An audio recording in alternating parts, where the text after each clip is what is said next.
100 voices in your head.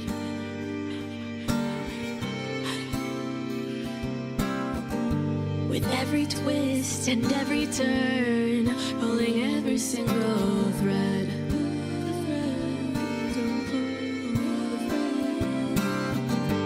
I may have 1,000 names, but in the end they're all the same. I play whatever role you need to guide your way. Welcome to the Matrix, where I am your god. It may be a simulation, but I ain't no fraud.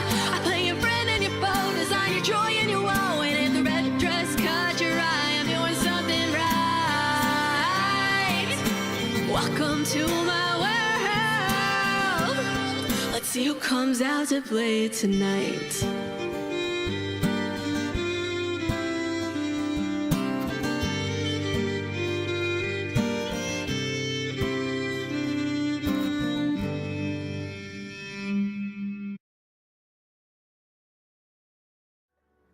Hello, stream! Surprise, you only get 3 of us tonight, so we're not quite for the win. Matilda? We're 3 the win. 3 the win. 3 the win tonight. Nick has to be away, so no one's in charge to stop us from doing this. So we decided to jump on stream and give a live react, if you will, of going through the new player's handbook and the rules changes.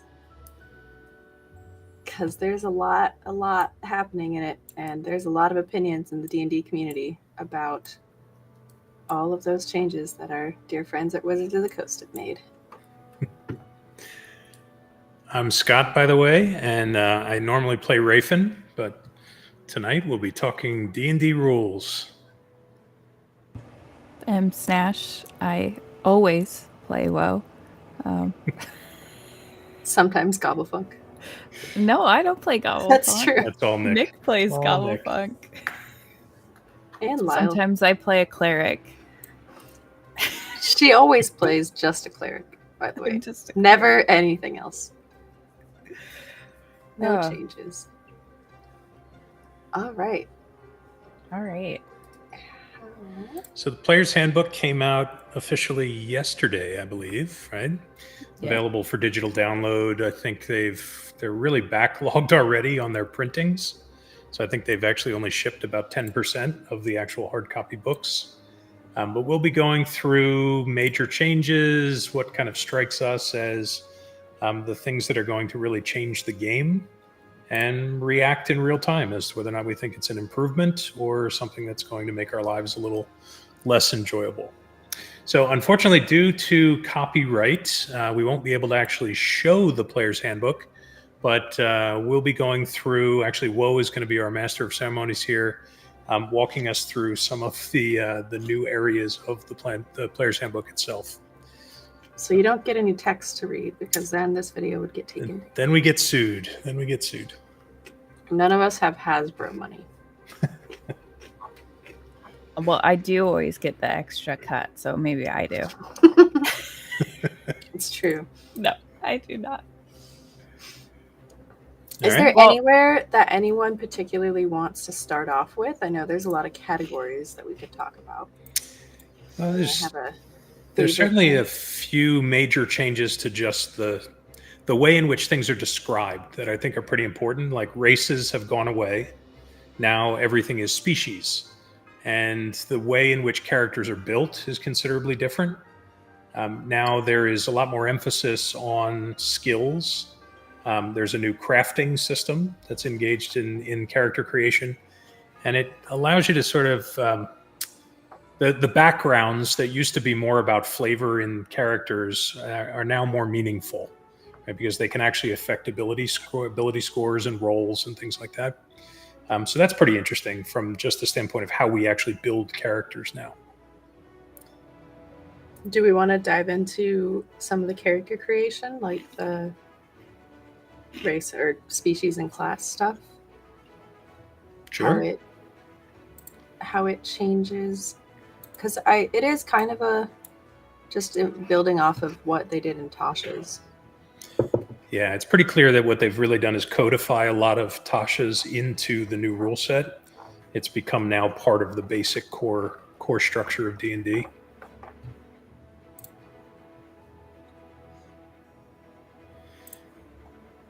So you're going to actually have to read some of this stuff, I think, for the purposes of the stream. Otherwise, it's going to be a very quiet stream this evening. Yeah, Snash.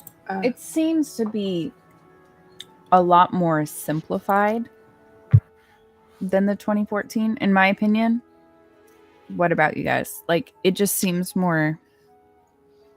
Yeah, it's, if anything, I think what they've done is kind of equalize the species and their abilities. So it used to be, if you played a small character, you couldn't use a heavy weapon. Now that doesn't matter anymore.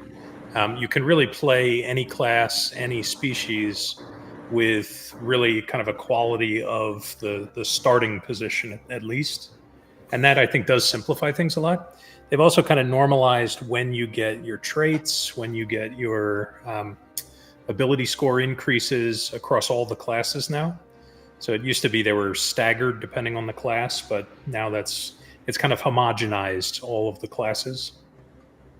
I think an interesting way that is emphasized is that they made choosing your class the first step for character creation. It's no longer background and species. Yeah. Well, first you start with a race. Or you used to start with a race. Yeah. Now you start with your class. How do you want to play? And then you figure out who you're playing. Well, it is the more important decision now, right? Because you really can play any class you want with any species effectively the same. So it doesn't really matter if now you're playing a Goliath fighter or a Halfling fighter. And that made a difference before. I think it does go a little far and down the path of video gaming it. But I don't know if that's a bad thing. It does feel a little bit like it's taking some of the flavor out of the game. Like there should be differences between a Goliath and a Halfling fighter, right? Just physically there ought to be. But I mean, but if they both have a 20 strength score. Right. Yeah. Yep. But that, giant double-handed axe that you find in the dungeon is going to look a little silly on the Halfling, even if he's strong enough to wield it. It just feels funny. I think it's a fun way to allow for that, silly flavor that a lot of us bring in anyway and just kind of shoehorn. Something that I'm liking right off the bat in looking at the old Player's Handbook versus the 2024 is that they broke down, and I've seen it before in graphs people have created, but now they have in the book the complexity of playing the class. And I think that's really nice for especially when it's your first time into D&D, so you can see how hard a class would be to play, because so many people really, really want to play mages their first go. And when you have to go through all your spells and learn them all, it's a lot for a new player, and that can be kind of off-putting. So just having it broken down through your complexity of what's kind of easier to play is nice. It just codifies what we've all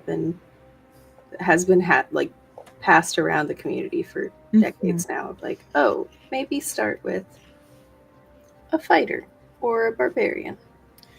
It is interesting they've got fighter as a low complexity class, though, given all of the changes to fighter.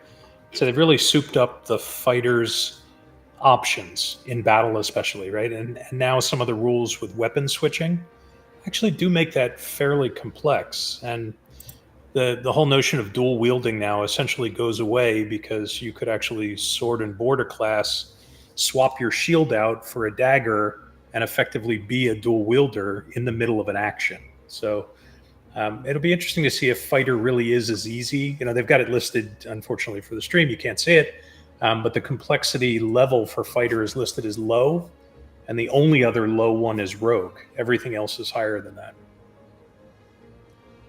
Interesting that rogue is... Interesting that barbarian is average. Yeah. What did they give barbarians. Oh no. Hang on, I'm reading through the fighter stuff now. Something I thought was interesting that is going to be a weird change, because there's the added properties for weapons now. Yeah. And that, when I first saw that, it feels like it takes away from some of the Battle Master stuff, because if you get that feat and then you have a web, like a Warhammer lets you push. That crowd control is kind of the big boost of the Battle Master. Yeah, they've kind of introduced weapons specialization at a very early stage in the game, and it's not based on feats anymore. So now, as a fighter, you could specialize with a maul and have additional effects to your weapon attacks, well before you would have, through feats in the old system. So I'd have to play one, I think, to know if is it really low complexity. I'm not sure. Maybe it's just because I'm so used to 5e that coming to this feels like it's more complicated.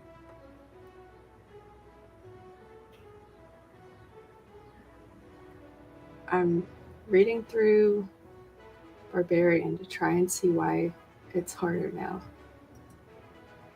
I think they just gave them some extra stuff. Because the paths are the same.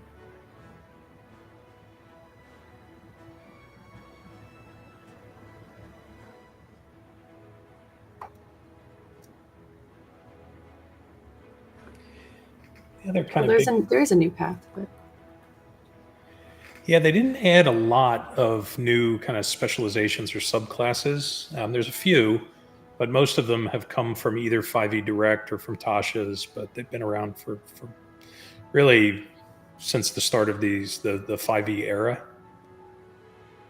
This is more like an evolution than a real new set of rules. It's if we use the old convention, it's 5.5. Yeah, I think that's right.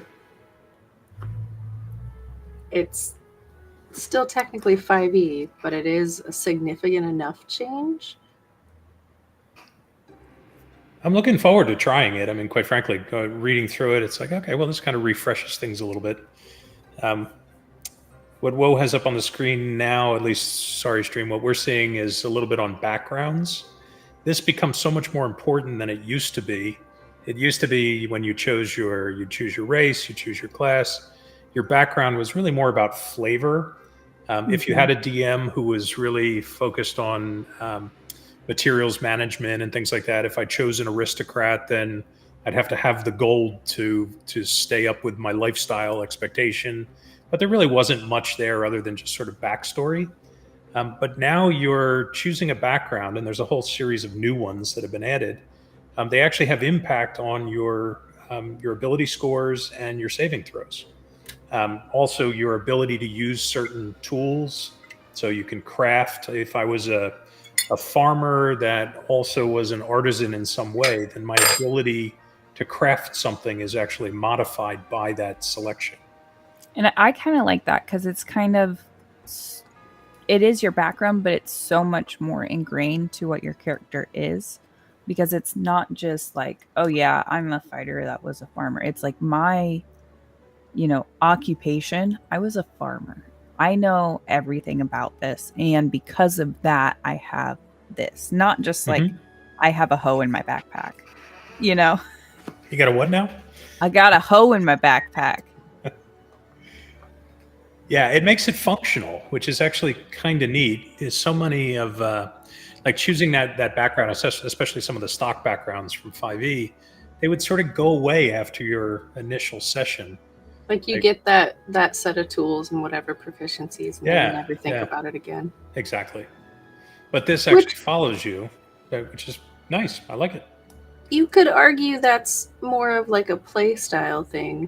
People just don't fall back on the background stuff very often.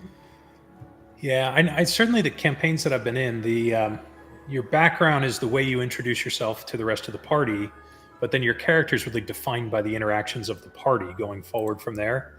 Like, there's not a lot of people that will continue to play the persona of, I'm the snooty aristocrat. It's kind of like, well, maybe that's fun for the first couple of sessions, but then it's sort of blends in with the dynamic of the party. If anyone from my Monday campaign is watching this, Ashley, I'm looking at you. We have a character who has a noble background, and she uses it as She makes often as that's possible. awesome. That's great. Yeah. No, I because I don't have my own copy of the Player's Handbook currently. I'm reading through changes on RPG Bot because this is a trusted source, everybody. But no, they make a good point that the changes to background kind of just replace what races have done in the past. It locks in. There's going to be backgrounds that work better with certain classes. Same And they as have it you broke don't want to down make a too, halfling based on barbarian. abilities. Yeah. So it makes it easy. Well, as you're reading the new book, it makes it easier for you to see, like, all right, I'm picking this class. This is what the primary attribute for this class is. All right, now I need to pick a background. Oh, this background matches the attribute. I should probably go with something on this list. It just makes it, honestly, it feels shorter just scrolling through it than the original book. It makes it, it feels much more accessible as a player, especially as a new person or someone who hasn't spent a lot of time playing D&D. Like, it's easier to pick up this book and create a functional character that's not going to be really unbalanced. That is one of the major changes to the Player's Handbook itself, is they've really reorganized things, and they've tried to make it so that the information is very quick to find using a glossary section that can take you really to topics in a faster way. But that's actually gotten quite a bit of praise, is how it's actually laid out now. I don't have a physical copy, but I'm kind of looking forward to seeing one. I like that ASMR is part of the core rules officially. Yep. I'm looking through races now. Sorry, species. I'm going to mess that up a lot, I'm sure. It's another. Goliath was not a core species before, right? Or core race before. So I think Aasimar and Goliath are new. Yeah. It wasn't Eberron. When did we add Goliath? Did that come in with Tasha's?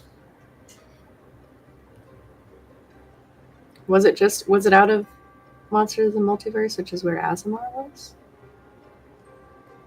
Had a playable option? No. There's two flavors of Aasimar, right, from 5e. There's variant human Aasimar, and then there's kind of a core Aasimar. And one of them gives you the actual like flight ability, and I forget what this second one is. It's like a once a day kind of activation. Fun little note with that transformation now with the 2024 version. You can choose the transformation every time instead of you locked into one at level 3 when you pick your character. Am I noticing this, that they don't have half elf or half orc? No, they got rid of them. They got rid of half races. I think so. So I think those are like subspecies now or something. I think they're still in there, but there's a way that you have to basically do like a mixed species. Kind of like what Nick did for Martyria. That'd be cool if that got codified.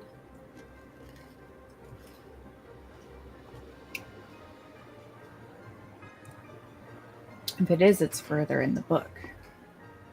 Yeah, I don't actually advanced. think, unless it's not in the players, unless maybe it's in the DM's guide that's coming out much later. You'll be pleased to know that one major change is cats now have dark vision. Which Hell made yeah. absolutely 0 sense beforehand, and that is a good change. This is what we did. Why would they not have given cats dark vision? That should have been the title of our stream, is Cats Have Dark Vision. Right? Seriously. Changing it right now. I'm just kidding. All right. Oh, they have a specific... This is very scattered stream. I'm so sorry. This is Welcome copyright to us. regulations. Yeah. Us without the brain cell today.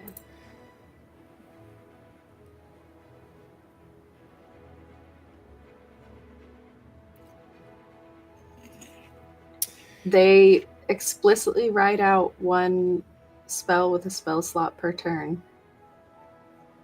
That's exciting. No more arguing about that on Reddit forums. Yeah, that's one that has gotten a little bit of criticism alongside of a change they made to paladins, because smites are now spell slots. So you have to actually use your bonus action spell slot to smite. Which is not a change that I'm a huge fan of for paladins. I don't love it either. I think it's okay if you're a straight paladin, but if you're multi-classing, especially like a Sorkadin or something where you've got a lot of other spells that you might want to cast as a bonus action, it really takes away that ability to do that.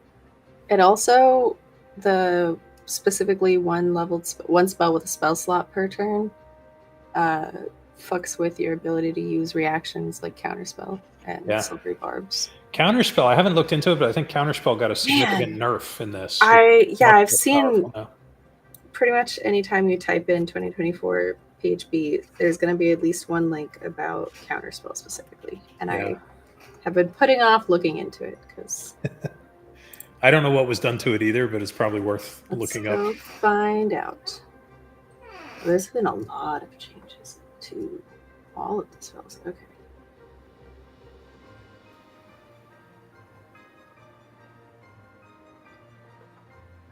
The target has to make a con save instead of you making an ability check.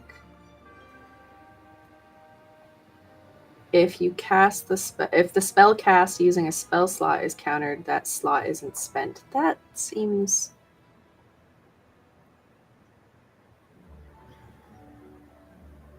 Huh. I don't know if I like that. I mean, there's pros and cons, right? If you're the one getting counterspelled, then that's great. But I wonder if they changed the same thing where it's like holding an action for a spell. If it never goes off, do you still lose that spell slot? Let's see. What would that be under?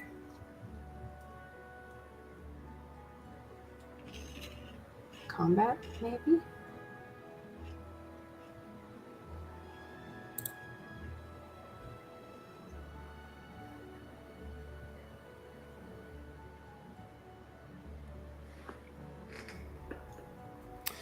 So in the very limited kind of knowledge of the new rule set, are you in favor or not in favor of using it for the next campaign?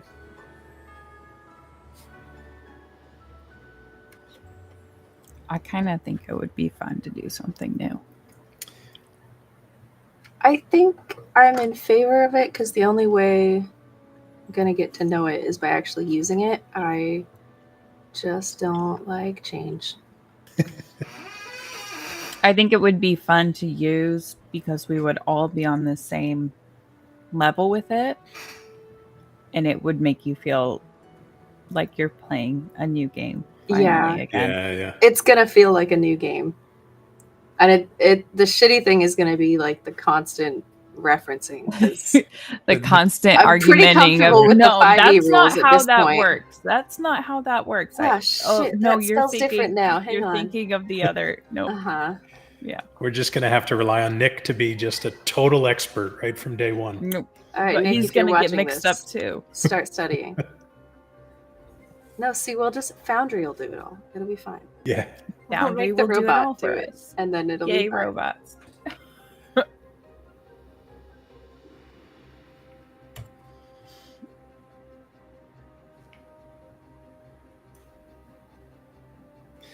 So a couple of classes, I've been watching different videos on changes class by class.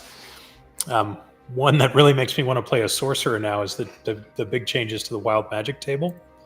So it used to be, if you were a wild magic sorcerer, that 1 to 100 roll on casting a wild magic was really almost a 50-50 shot of good outcome, bad outcome. But now it's almost like 100% good outcome. And there's ways to maximize how often that fires off. It's almost like having, second free spells that are firing off in your favor. It made wild magic like a boon. Yeah, and it's really good. Like if you pull up that table, There's not a lot of negatives on that table. All right, incoming keyboard sounds. As I look for the new wild magic table. Is the 4 tiers of play new? What do you... Has that been around? Like, I am not reading the thing that you're reading. So what she's got up is a section titled "Tiers of Play." With each new level, characters acquire new capabilities that equip them to handle greater challenges. And so then it breaks out levels 1 through 4 would be considered tier 1. Tier 2 is 5 through 10. Tier 3 is 11 through 16.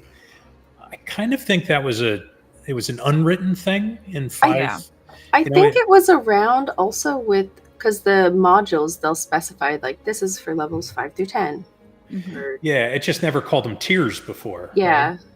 Yeah, I think because they've also kind of homogenized when the character classes get their feats and their ability score improvements, now you can do that, right? Because you can have a mixed party and everybody's moving at the same pace.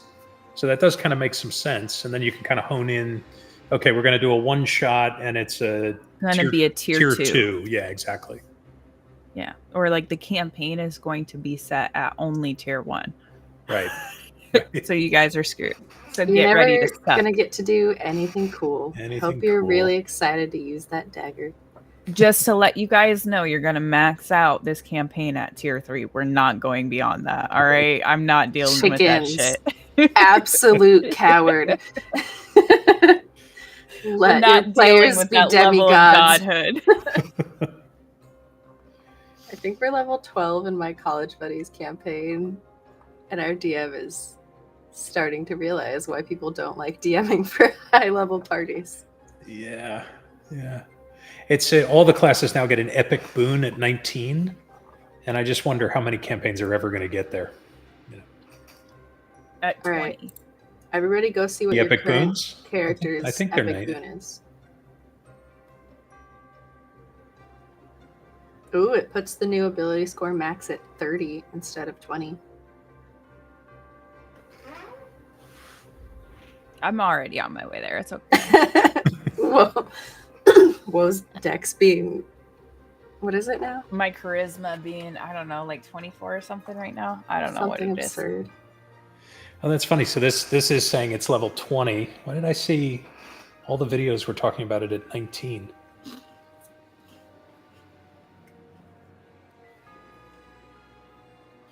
Yeah, would you click that link real quick? I want to see if it actually says that it's level 20 for Epic Boon. You have to be level 19 plus. Okay. So they took out some epic boons.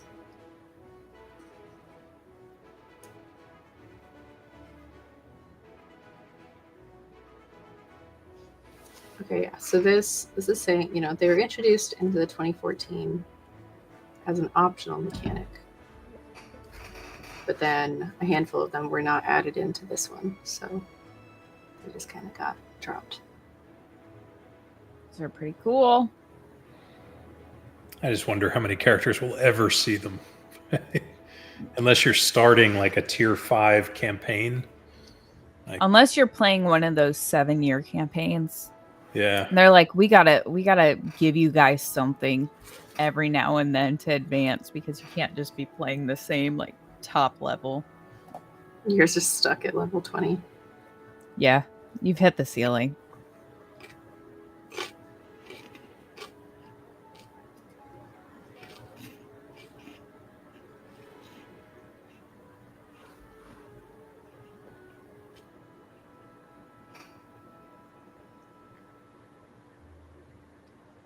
How long do you think it would take us to convince Nick to do a high-level campaign for us?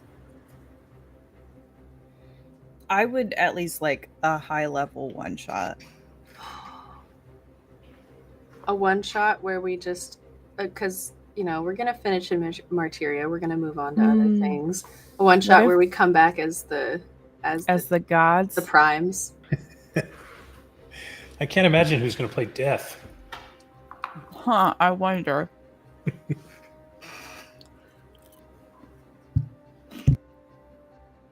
We all have one we're attached to. Well, I kind don't of. know if I do. Originally, you were with Opportunity. Opportunity, yeah. Which was one of the newer primes, right? In theory. As far as we know, which is not a lot, honestly. I'm really looking forward to when we're done with the campaign, Nick telling us all the shit we missed. Like everything that he had prepared. That And Google Doc. we I skirted want- around.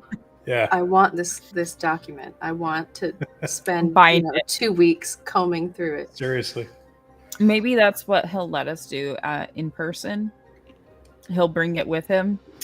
And then And we're just- all just sitting down. It's like an archive, no photos. You can't take notes. That's You right. It's just going to have fucking read it. copyright. He all takes over. our phones away before we look at it. Yeah, everyone has to put on gloves and like one page at a time as a group. Just Hmm.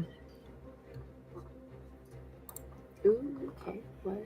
So multi-classing looks the same. Doesn't look. Yeah, like I don't there's think too they've much changed anything different. there. So they changed the requirements. It used to be, correct me if I'm wrong, there was like a strength requirement or something to multi-class. No, Each it's each the one had an requirement? option. So like you can't multi-class into cleric without a wisdom of 13, I think. yeah. So basically, yeah, you have to be able to Support What the your core multi- mechanic of that yeah. class. before you Right, multi-class right. into it, which is the same in both. Yep.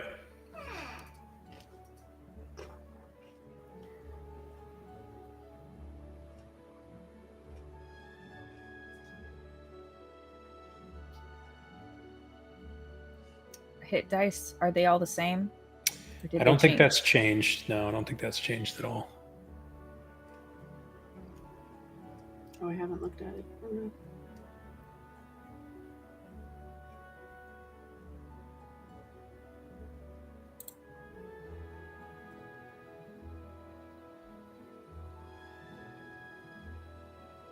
I do love that they have left Artificer out so far.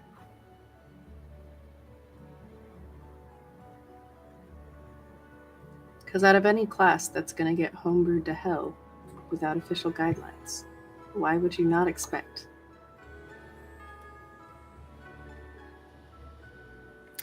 Yeah, they changed around spell slots, spell slot advancement. So it used to be it was like based on your level and your proficiency bonus, right, for spell slots.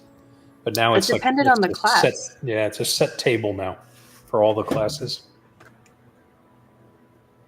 Oh, that's interesting. Because, like, Warlock spell slots level differently than, say, Wizard. Yeah, I think Warlock made out. I think you get more spell slots earlier. But other class, I don't think Wizard really changed much at all. But some of the other classes, it's actually a little bit slower progression. All right, I gotta go look at Warlock. That is my favorite class. Let's see what they've done. Do we want to lately. jump to just straight to some of the classes? Yeah, let's Sure. go through. Let's go through our favorites. See whether we've gotten anything good or been nerfed. All right. Well, where do you want to start? Cleric, obviously. Warlock, hell yeah, let's go.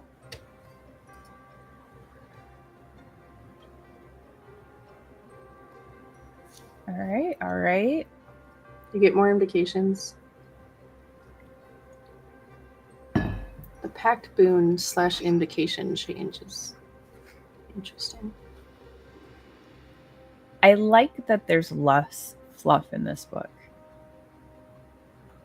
Does that make sense? Like it feels like a manual instead of a novel. Yes. Feels like a handbook. It's crazy that the player's handbook feels like a handbook.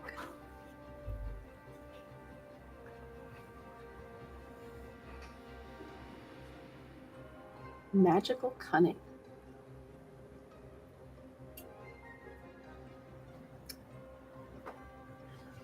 All right. I'm not going to complain about it because I like the fact that you can get more, like, you can get your spell slots back. But warlocks were already the ones that got spell slots back so quickly. Oh, Perform a 1-minute ritual to recover half of your packed magic spell slots, rounded up once per day. prepared spells? For warlocks? Prepared spells? What? Yeah, that's what I'm looking at right here. And I don't... they got rid of spells known.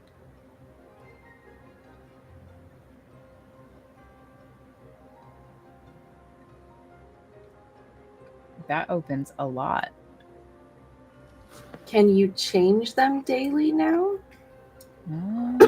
Sorry, my voice is dying.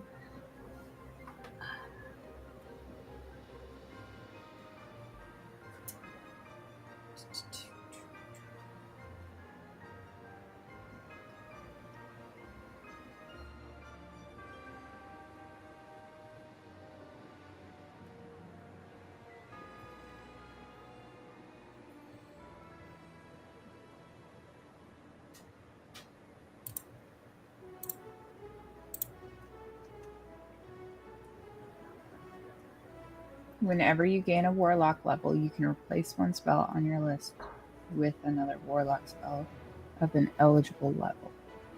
And that's how you change your prepared spells. So I think they made it universal. Like, instead of saying spells known. Oh, they're just using the language prepared spells. That's what it's looking like. Instead of... Because mechanically, daily. that's not a change. Because you're thinking of prepared spells, you're just thinking like druid, like changing it out daily. That's So- interesting. So yeah, that doesn't mechanically change. The warlock does it.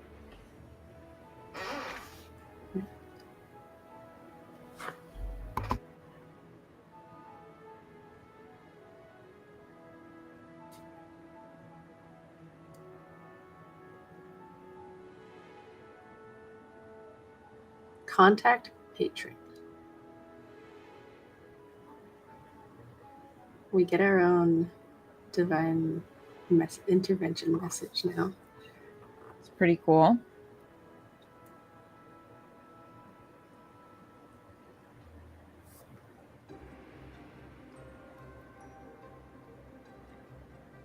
It reads so much easier.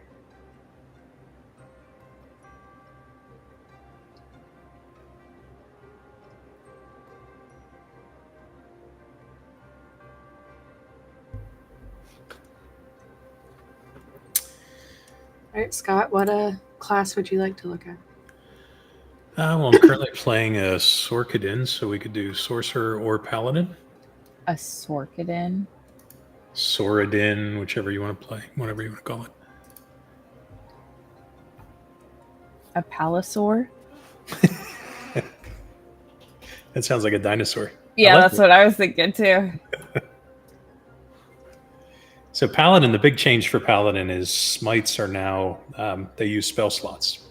So that's, a lot of people would consider it a nerf. I kind of don't love it myself. It was sort of one of Because them. you play one. Exactly. And especially that because feels like a nerf. it does feel like a nerf. There's some other new additions to Paladins that I think might kind of make up for it, but I'm seeing a spellcasting change of you can only change one prepared spell per long rest instead of all, which also seems not great. for the Paladin. Mm-hmm. Yeah. But- Yeah. Not for the DM. This is the player's handbook. We're not trying to help the DM. We're trying to give them psychic damage. So the big downside on it wouldn't matter so much, I think, the use of a spell slot for smites if you weren't playing a multi-class. So for me, Rafyn is he's as much a sorcerer now than he is a paladin. So those spell slots they're precious, and having to use them up for smites is not the best. So and it has to be done as a bonus action. So Which means no smiting on opportunity attacks. Yep. You can only do it once per turn. Yep. They changed around lay on hands a little bit. It used to be that you could use, I think it was 5 points out of lay on hands to cure poison. That's still there. But You lay on can't remove hands. disease. Disease is gone. Disease isn't in the game anymore. Wait, really? Yeah, they've basically gotten rid of it. So You can remove the poison condition. Yep. yeah, but now there's an upgrade to lay on hands, and I forget when it comes in, but it allows you to take away a whole bunch of other conditions, including like stunned and other things that situationally could be really, really good. But it's another, it's 5 points that do not count toward healing, but you can use them, you can expend them to remove conditions. I don't know when that comes in. Does that there's like an Further upgrade. down. It's like a mid-tier upgrade. Subclass. Yeah, I don't know where it is. Now Faithful Steed, which is replacing Fine Steed. That comes in as doesn't cost a spell slot. It's basically like a free horse at level 5 all the time, which is kind of nice. 14 is when that lay on hands. 14 is when it upgrades. Yeah, and it's a whole Restoring bunch. touch. Yeah. So it's frightened, paralyzed, stunned, charmed, deafened, and blinded, all of which can be removed Some and of lay the on hands. conditions have also changed. Let's... Exhaustion table completely gone. Well, they've really amped it up. So the exhaustion now is dangerous. It's like seriously dangerous in the game. So exhaustion is also tied to death saving throws. So now you can really get fucked on saving throws. How is it tied to death saves? I watched a video on it. We'd have to actually look it up in particular, but I think you I'm get seeing -2 to ability checks and -5 speed for each level. But I think you can become exhausted more now, and it actually impacts your death saving throws. Even like a level 1 exhaustion it gives you like disadvantage on death saves or something. Don't quote me on that one, but yeah. Snash, can you find exhaustion in the official material here? Which official material would you like to look at? The new book. The new one. Both. The new book. We're comparing. Conditions? No, wait. Yeah. Yeah. It's under conditions. Or at least it should be. One of you ever listen to Treant Monk?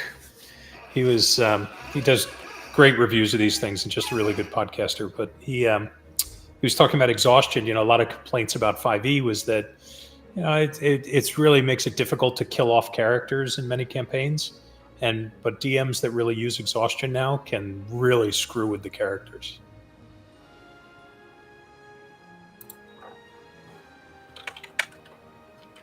I'm not seeing that it tied to death saves.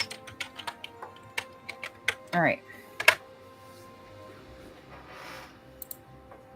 Conditions. So there's exhaustion on the list. It's on the left column all the way at the bottom. So is that clickable?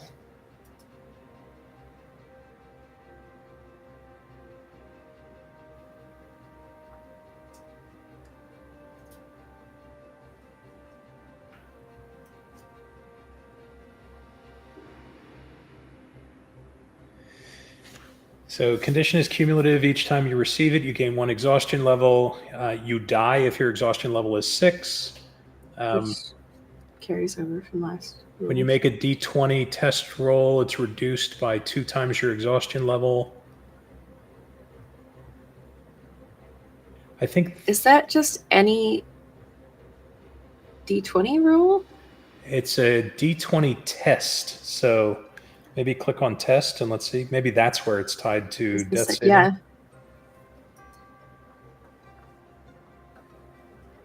What D20 test. It's ability checks, attack rolls, saving throws.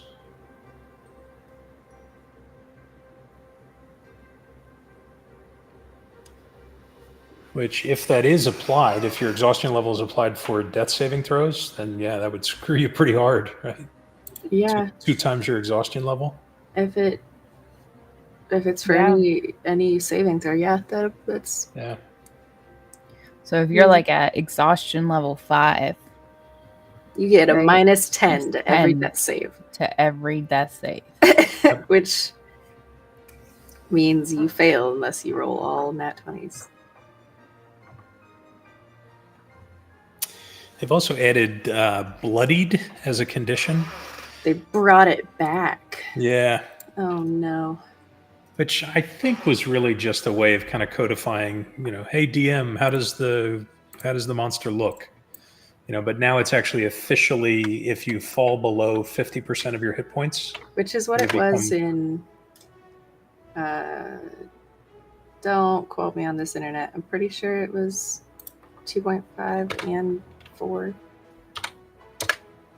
It was the same thing.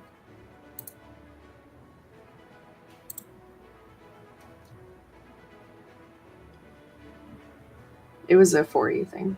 Okay. Yeah, below half health equals bloodied.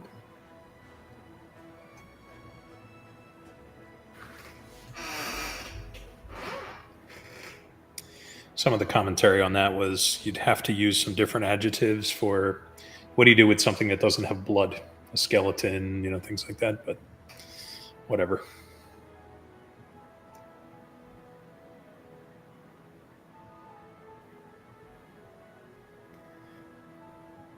That's funny. It's not listed here as a player condition. Well, I guess it's not really it's not a condition that has an effect. It's more of a description.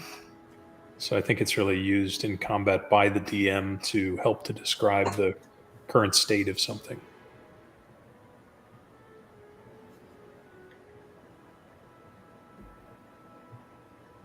So I wonder what that's going to change. I'm betting there's going to be cool stuff in the monster manual then.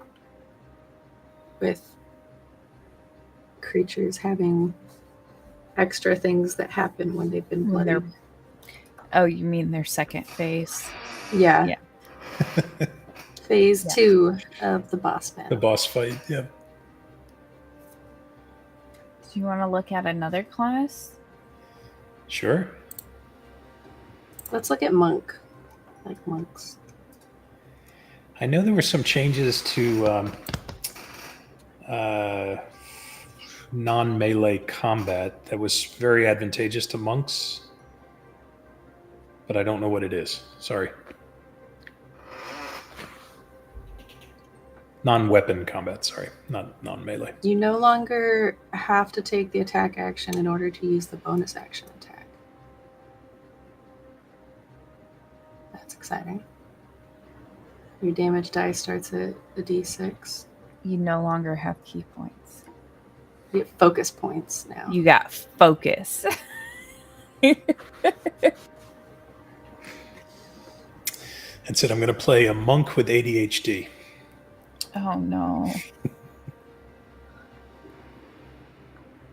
What is the magical equivalent of Adderall? Being a monk. Frost. Frost. Yes, that is correct.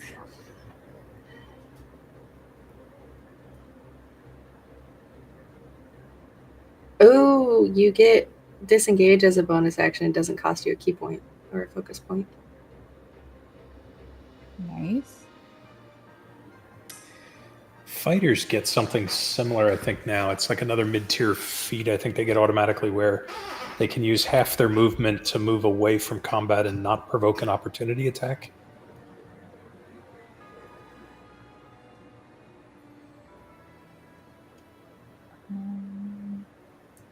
Oh, they kind of nerfed Stunning Strike a little bit.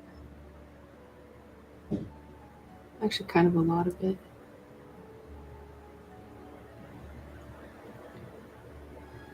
Oh, they changed. Yeah, they changed deflect missiles to deflect attacks. So that's like slashing and bludgeoning damage now too. You can use it on melee. Oh, do you not get to throw shit back? No, but you could stop No, melee. you can't throw You it can't back. if you don't roll high. If you roll higher than the damage, you can't just chuck it back. No. Ooh, but at level 13 you get deflect energy. Yeah, I just saw that.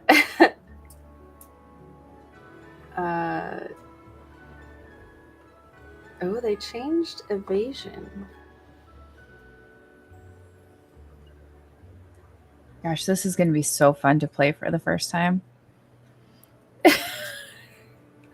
We're going to be like, wait, what do we do? It feels like a new game. It feels like a new words. Game. And that's where it'll be confusing. For a little bit. We'll relearn stuff. Until we go back and then we play 5e again.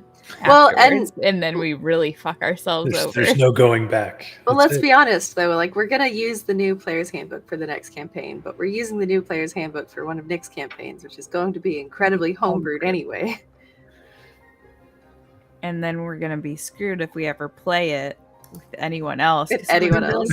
No, that's not the rule. Isn't it this? No. They're like, no, where the fuck did you learn that? And be like, oh, we made it up on our own. We created our own rule. I'm almost inclined to do a pure class for the next one, as opposed to multi-classing. I think I want to too. I'm planning on it as well. I'm getting frustrated with multi-classing right now because I feel so underpowered. Because you just have like 3 levels and everything. Yeah.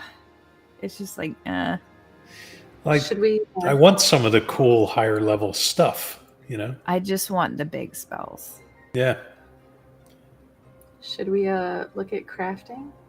Crafting? Yeah, that's new and kind of now core to character creation. Which is kind of neat. The handbook has some basic rules for crafting items.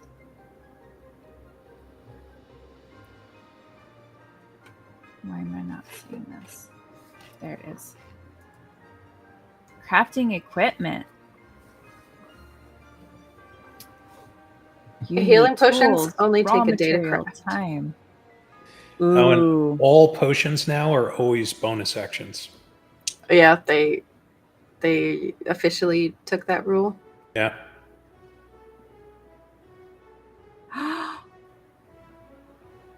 Spellcaster can make scribing scrolls. You have a cost and a timetable for. It's gonna suck, but it could be like really be lucrative. So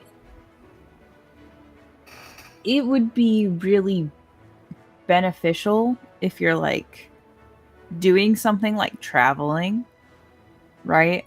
And you just spend a week making spell scrolls and that like for the party.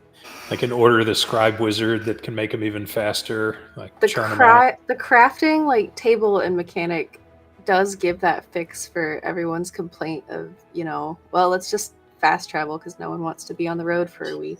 Yeah. To make a 5th level scroll, it's 25 days.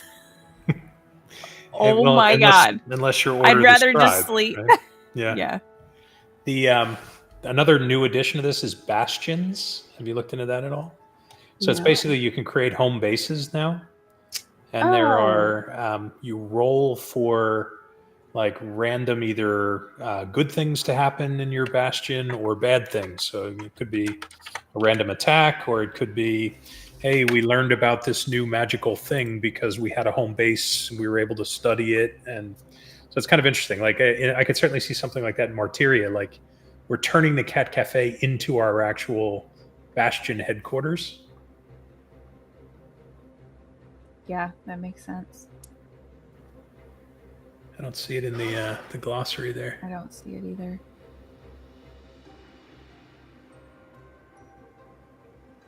But I wonder what that does to, you know, there's spells, wizards get a couple of spells that give them an ability to actually create spaces like that.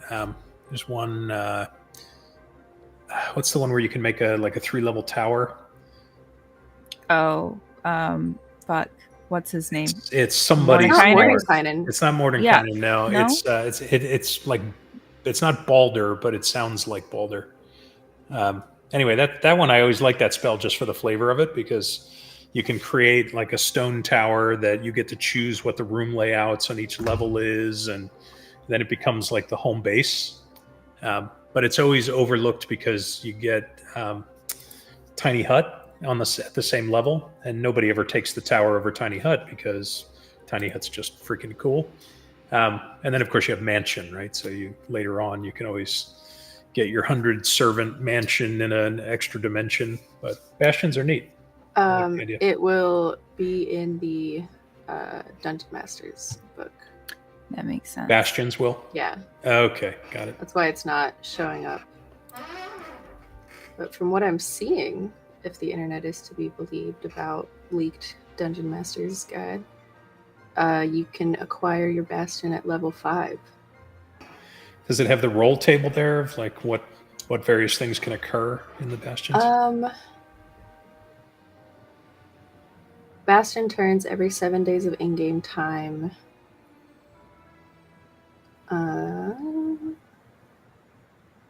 Oh, that's kind of cool. You can like Age of Empires style, like give your order to the bastion of what it's doing. Yeah. So you can trade, research, recruit, maintain, harvest, empower, craft. Oh, that's cool. Arcane Study, Armory, and Sanctuary are listed as special facilities. I always like that idea of having, this is our home base. This is where if the party gets split up, we know we're all going to come back to this fortified area. All right, we have to fortify the shit out of the cat cafe. That, or as I mentioned in chat, we could take over that potion shop and bring the cats over there. Bring the cats to an ex-gang potion shop that is covered in defense. That's covered in frost, you mean? And drugs. The cats be rolling on the ground. We'll give those cats dark vision whether they like it or not. They'll be seeing ghosts.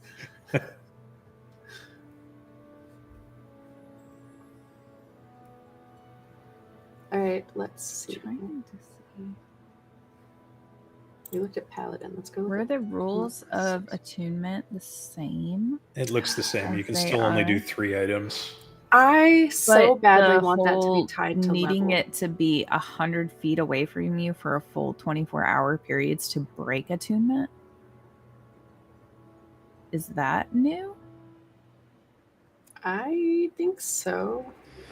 How are you going to break attunement on a tattoo? Yeah, because like the tattoo rules that we've seen, at least, you can choose to end the attunement. And Oh, I guess you can voluntarily choose It'll just force the break. Oh, that forces. by spending a short rest. Yeah.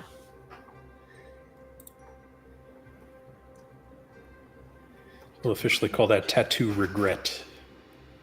Like, shit, I should have never gotten Hervé Villachez on my arm. Imagine if you could do that in real life and just be like done with a tattoo that you don't like anymore. Laser removal. You can. It's called laser removal. Yeah. And it But like takes just a thinking long about time it. and it's very painful.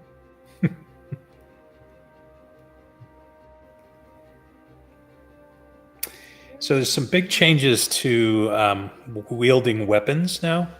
Like you can switch weapons mid-action and take another attack. So there's a whole series of kind of new attack types, including Nick, and let's see if I can pull up some of the other ones.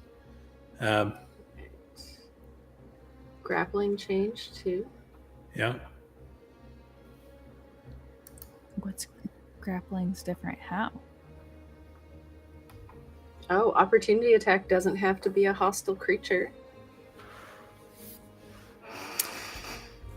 So your In case you want to use your reaction on an ally to cast a spell or something, I guess.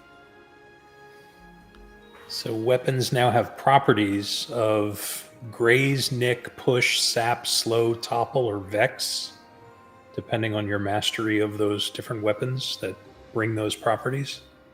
Yeah, they still like finesse, light, all of that still exists, but then there's a bonus property for each weapon. Yeah. And you can take a feat, I think, like a weapon mastery feat that lets you unlock those properties. That's what I was saying earlier with them. Like, I'm interested to see how that affects the battle master stuff, because it feels like they're kind of giving it to everybody.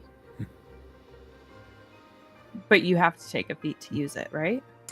It's a weapon mastery feature. So That I think- was my I think they're just understanding. given to certain classes. Let me see. You have to do something to access it. Mastery properties.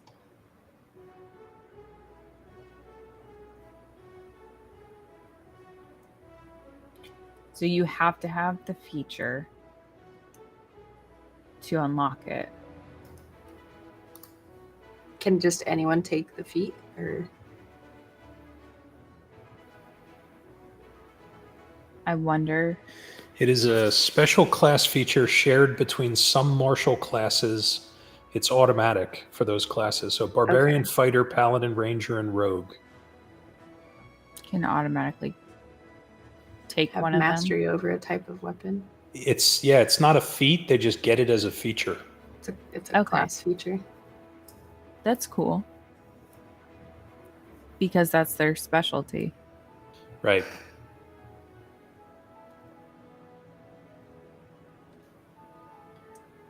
Okay, grapple change, and what you were We- mentioning about unarmed strikes. Could read through these. They're pretty cool. Unarmed So strike, you go can ahead. deal damage, grapple, or shove, they just rolled that into one. That feels silly. Okay. That feels like an unnecessary change. Those were all just types of attacks before, right?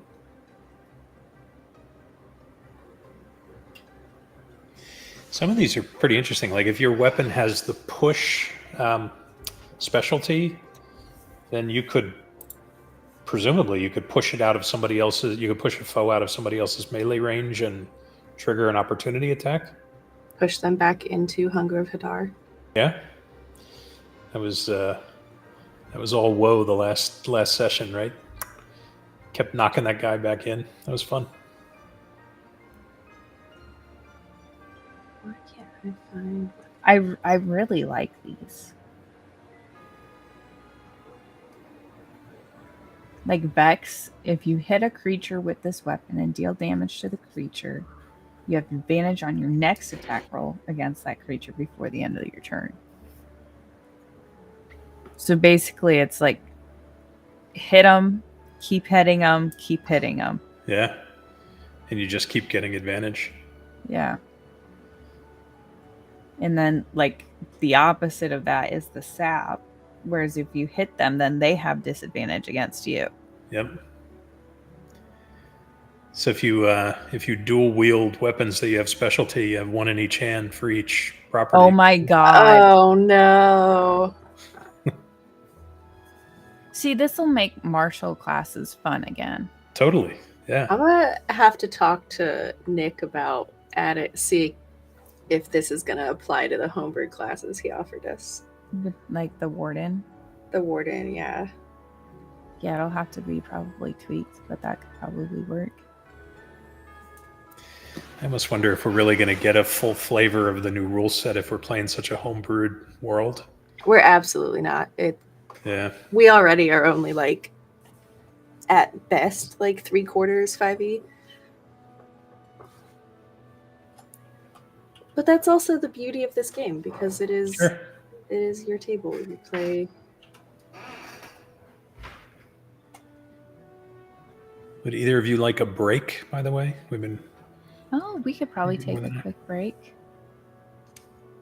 Yeah, let's do a little. All right, we'll do a quick intermission.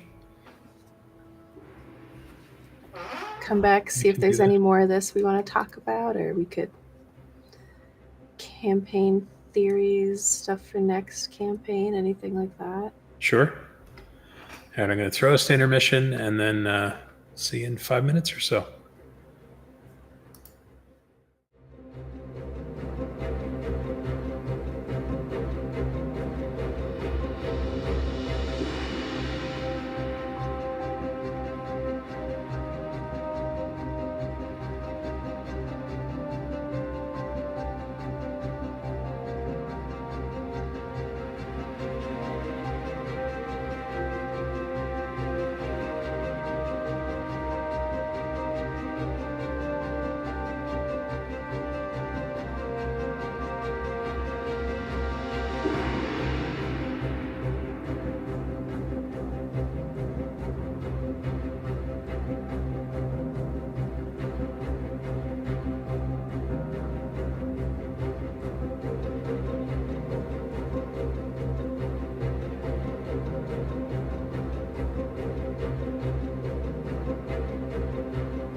And we're back.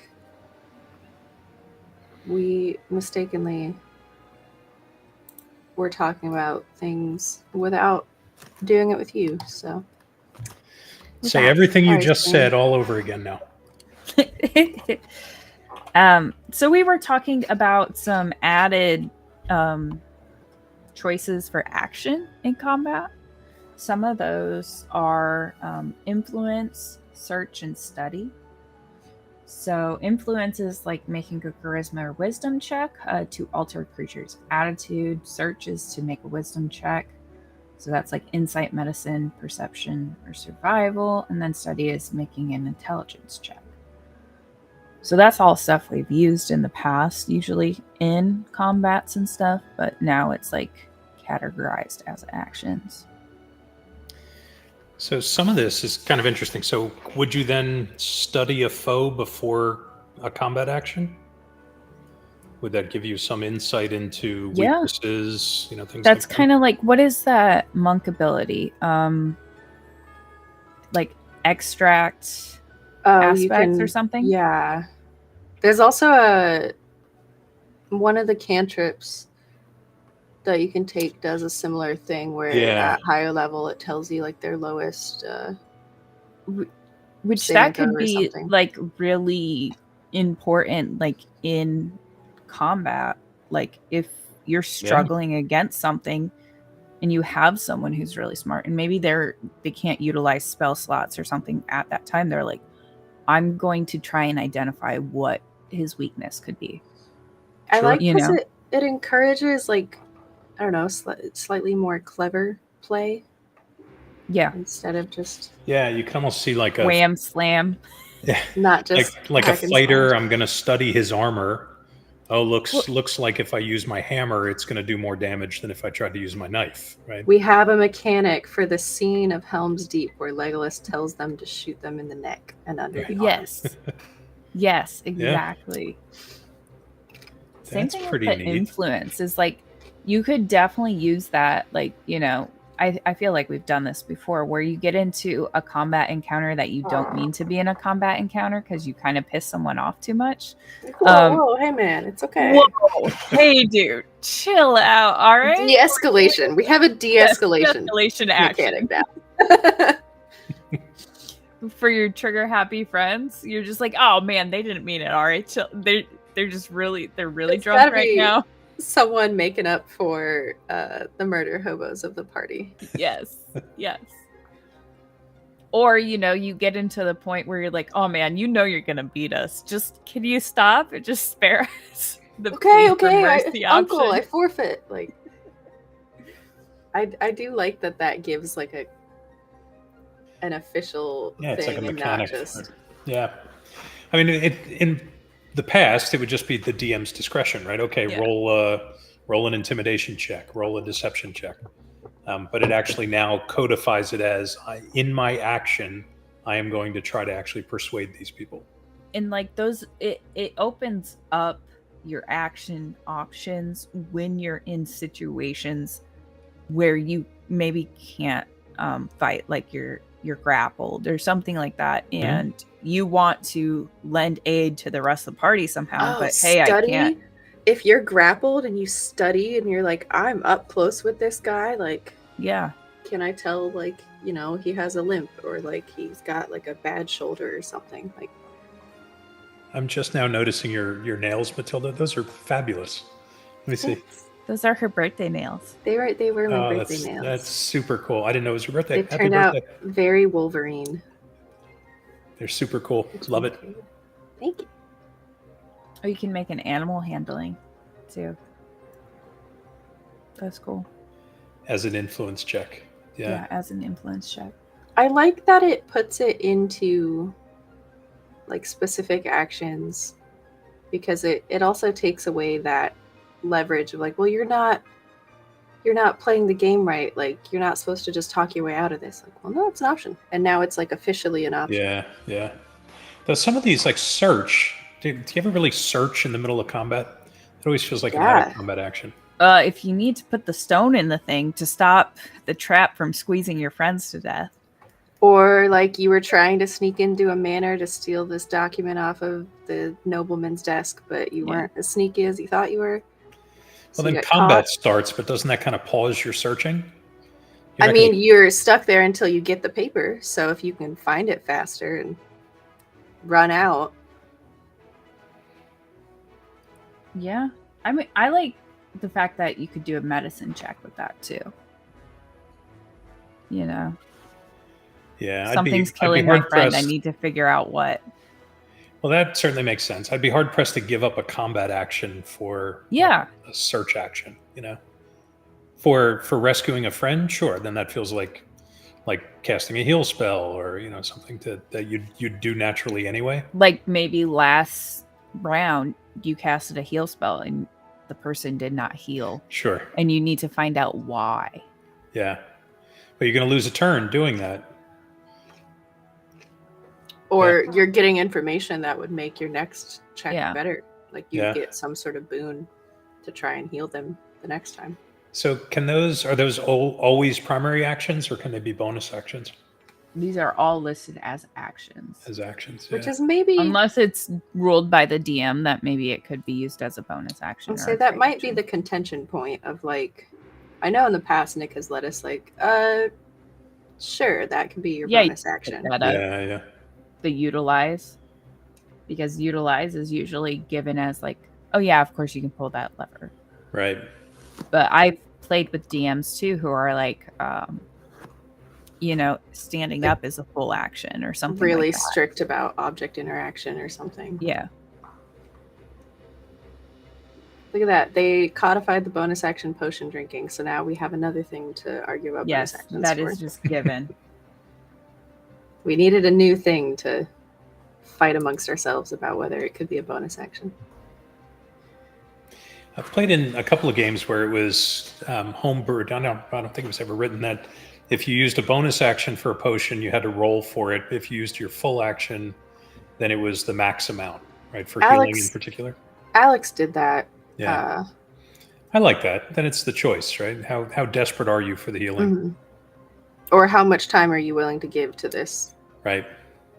Napa does that too.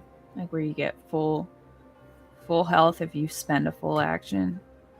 Yeah. That's pretty cool. I agree with this like commentary that I'm reading. I don't love that there is now a set hide DC versus just your roll versus their perception. Because, like, maybe you only roll a 14, but maybe the person looking for you rolls an 8. With Right. their perception, so it takes away that, like, check and balance.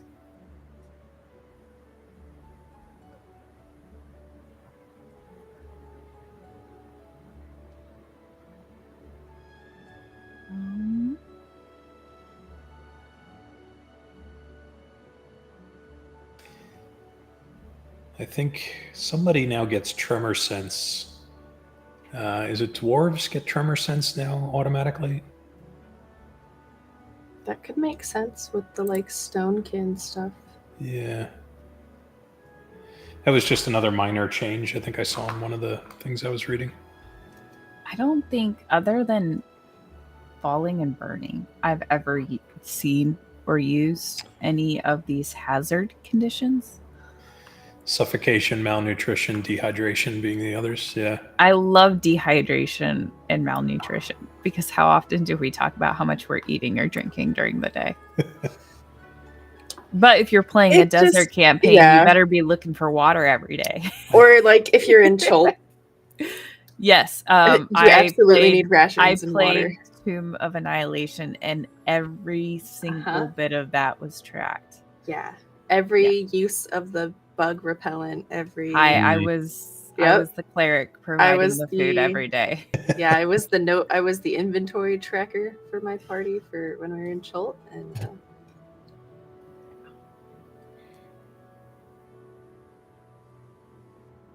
this is pretty cool. So I think they've changed around burning the Yeah, condition. I get it. I remember seeing something on that. It used to be pretty low. You know, if you're on fire in 5e, it's still the same, isn't it? It's just I thought it 1d4. changed. 6 I thought or it 4 or changed. something. It's 1d4 fire damage at the start of its turn. Oh yeah, it's not changed. You can use an action to extinguish yourself, but you're also prone because you're rolling on the ground. Yeah, it's like the stop, drop, and roll.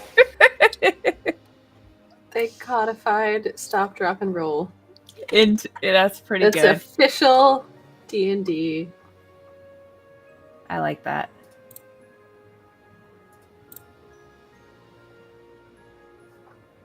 Oh, water needs per day. God, I don't want to play campaigns where you have to track at that level. How much water does it say a medium creature needs per day? 1 gallon per day. And if you drink less than half the required water for a day, you gain 1 level of exhaustion at the day's end. It's the keeping track of it. Like, I don't mind the concept. Like, if I really have to, I'm a nerd for that shit. I'm a nerd for that shit. I don't love the tedium playing with having to track that. The same thing with encumbrance rules. I'm totally with you there. Yep. Oh, that's the boring part of D&D. No, that's the fun part of D&D. It's so realistic. I don't want to play inventory management simulator, okay? Well, we have to get jobs so we can buy food so we don't have exhaustion for our next fight. Don't you understand how otherwise this works? we'll be dehydrated. We just turn the Martyria campaign into us running Fire and Flower. No. Cat in the bookbinder, excuse you. Somebody's going to have to remember to feed the cats every day. The cats are going to get suffocation and malnutrition. What's the malnutrition? Or how dehydrated are the cats? Food needs per day. How many pounds of food do you think you need per day? Oh, okay. I also want to know this number. For medium and small, it's 1 pound. For large, it's 4 pounds. For huge, it's 16 pounds. For gargantuan, you need 64 pounds. Hey, this makes sense because if you're trying to keep a dragon as a pet, you better have food for it. Sure. Right? Yeah. Yeah. Again, if you eat less than half the food, you have to make a con saving throw or get 1 level of exhaustion. Getting really called out by Wizards of the Coast for being bad at being a human right now. All right, you guys need to eat and drink. I do not drink a gallon of water a day. A creature that eats nothing for 5 days automatically gains 1 level of exhaustion at the end of the 5th day, as well as an additional level of every day without food. So y'all better Okay, that- fucking eat. That makes sense because the human body can only go about 2 weeks. Yeah, with it no doesn't food. matter how many times you say it at that point.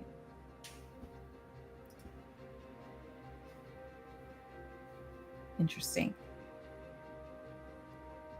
What else we got that's new? I don't know if that's new. I've just never I don't think I've they- never dove into that.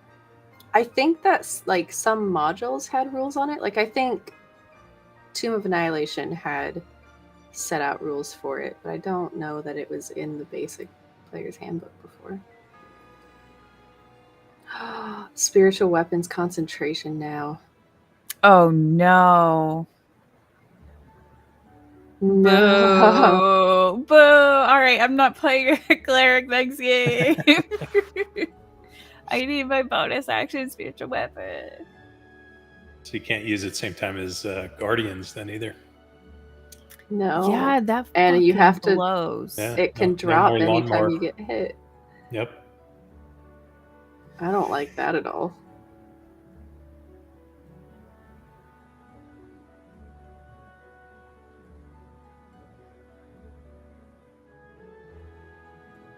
I hope we have some mounted combat in our next game. Because I've been dying for some. Because that sounds Yeah. like so much fun. What Matilda, size are- don't say anything. Why were you laughing? Ah, I was gonna ask what size, what size am I rekindled up, playing? and because I think I guess we can I have think it in the this game because Ephesians can Sitsu be- could ride on Owlin's back right now. yeah, I was just gonna say I think the Ephesians can be large. So You're welcome to jump on Fade. Go for it. Oh man. that was my favorite rules as written broken combo from a previous campaign. Was my halfling monk and then a bugbear barbarian, and I took mounted combatant and he was my mount. Bugbears have 10-foot reach, Mm-hmm. so he could reach over people and I could run on his arm. Mounted combatant, you can redirect any attacks against your mount to you. Monk, you could dodge as a bonus action and just make it impossible for anyone to hit either of us.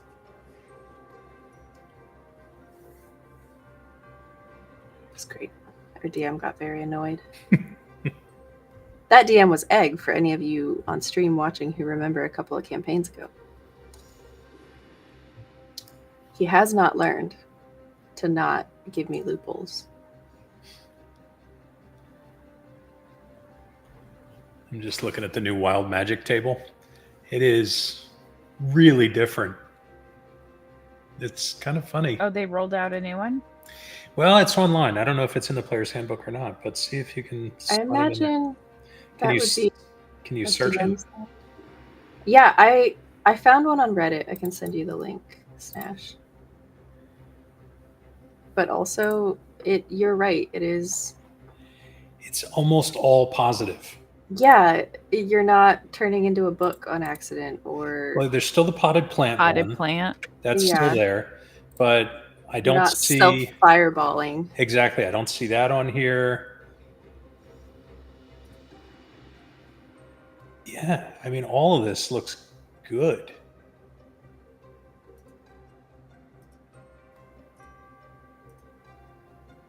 The worst one I'm seeing is you're frightened until the end of your next turn. Right. So you lose a turn. You don't even have to lose the turn. You just can't run at that specific creature and attack it, I guess. Yeah, this is pretty nice. It really actually makes me want to play a Wild Magic Sorcerer. Is it the same table for the... Or what does the Wild Magic Barbarian table look like now? Path of the Wild Heart. No, they don't. No, that's Totem. They got rid of it?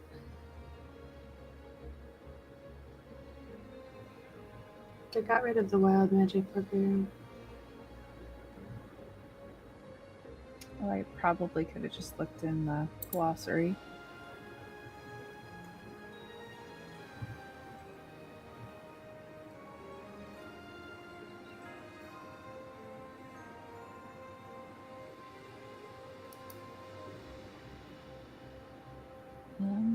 seeing Not there? No, that may be in the DM's guide. it. Probably in the DM's guide. Yeah. Which comes out in, November? November, yeah. is it November? Yeah. November. And then Monster Manual hits February. I think that's That right. is what I'm excited for. This has some. I thought it did. Some monsters? Did I not see that somewhere? Does it? Maybe I thought I did, and I was looking at the other one.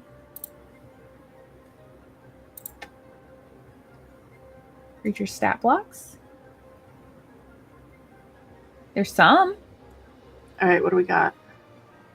We got the ape, the badger. I don't. It's so hard because I don't know it by heart.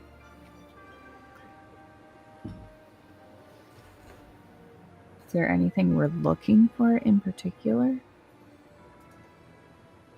I was just looking at what they included. See if Owl is still in there. I want to see if they finally nerfed the help action on Owl familiars. There you go. Dark vision on cats. There you Dark vision on cats, baby. Makes the new edition Ooh, entirely look at their worth it. climbing. Their climb speed is the same as their walking for cats, which makes sense. Have you seen a cat run up a wall? I need them to have some sort of negative for climbing down things.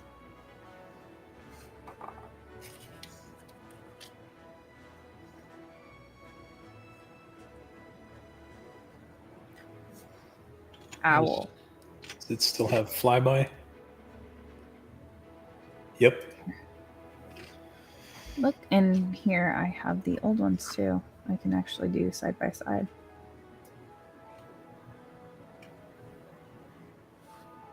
It always felt like a cheese when you get the Owl familiar that's just constantly helping. Help. Like, Hi, my name is Help. All I do is help you. Yeah. that said, I'm probably going to create an Owl familiar for Rafyn. Yeah. Well, the Roddy just lets him cast spells he doesn't know, which would be from any class. So I'm kind of thinking that a good use of those points would be a familiar. Why not? You could try and get Gunksack. Oh wait, she's dead. She got turned into an armchair or something. Yeah, A she got her lampshade? head popped off. Gobblefunk's girlfriend. Yeah. Oh look, the panther has dark vision. Is that new? Is it? It looks like it's new. Yeah, they probably just anything feline now has dark vision. It's good to know that they listen to their audience on some things. I'd love to have been a fly on the wall at some of the meetings. He got a with bump Wizards of in the his Coast armor for these class. pseudo dragon. Yep, and his HP. Ooh.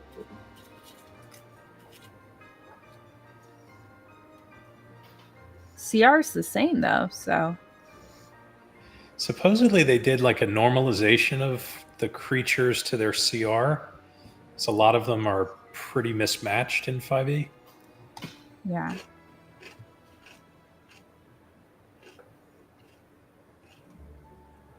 I feel like Oh the geez, he got a huge bump. Quasit.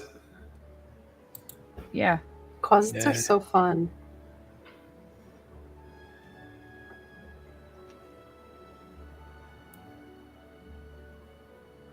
That's pretty cool. This is fun.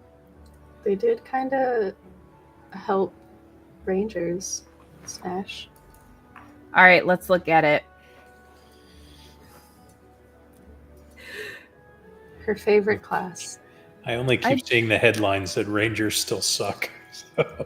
Like, fuck off. I think Rangers people don't are suck. just a I little think- biased against them now. I think people just like playing something that's broken. Hmm. You know? They don't want to have to challenge their brain to do more than like 2 actions at a time. It's Too fair. many- I'm Sure. going to hide and then I'm gonna sneak attack. Okay, I'm gonna hide and then I'm gonna sneak attack.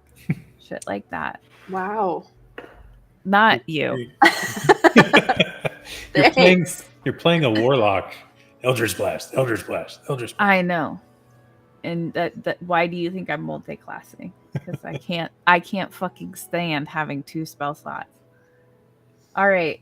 Come on, Ranger. What did you get new? You get free Hunter's Mark, always prepared. 2 free That's- castings per long rest. For favorite enemy. Oh, cool. You get spells at first level as a ranger now. You That's can pretty change dope. 1 per long rest. So they basically got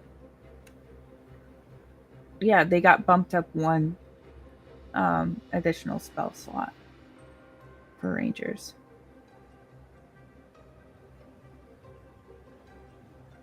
Yeah. Because look at that. At level 20 you have 15 compared to you had 11 previously. So that helps. Magic weapon is no longer concentration.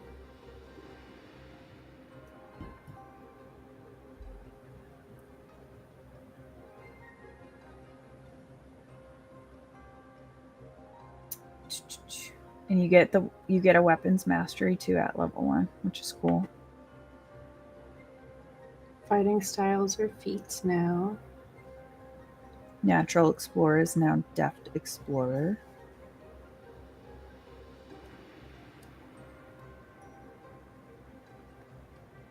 Roving feature.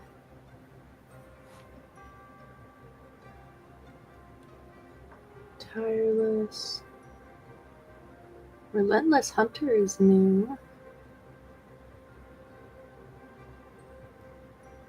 Taking damage can't break your concentration on Hunter's Mark. It's pretty cool.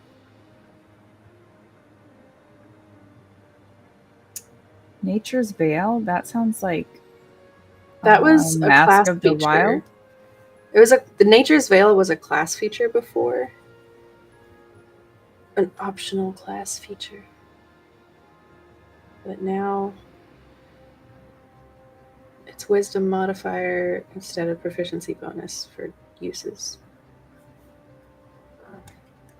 I mean, it's not bad.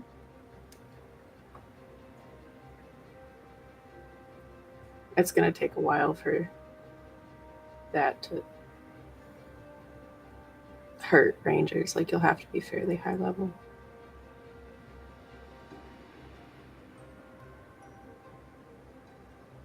All right, what'd they do to Beastmaster?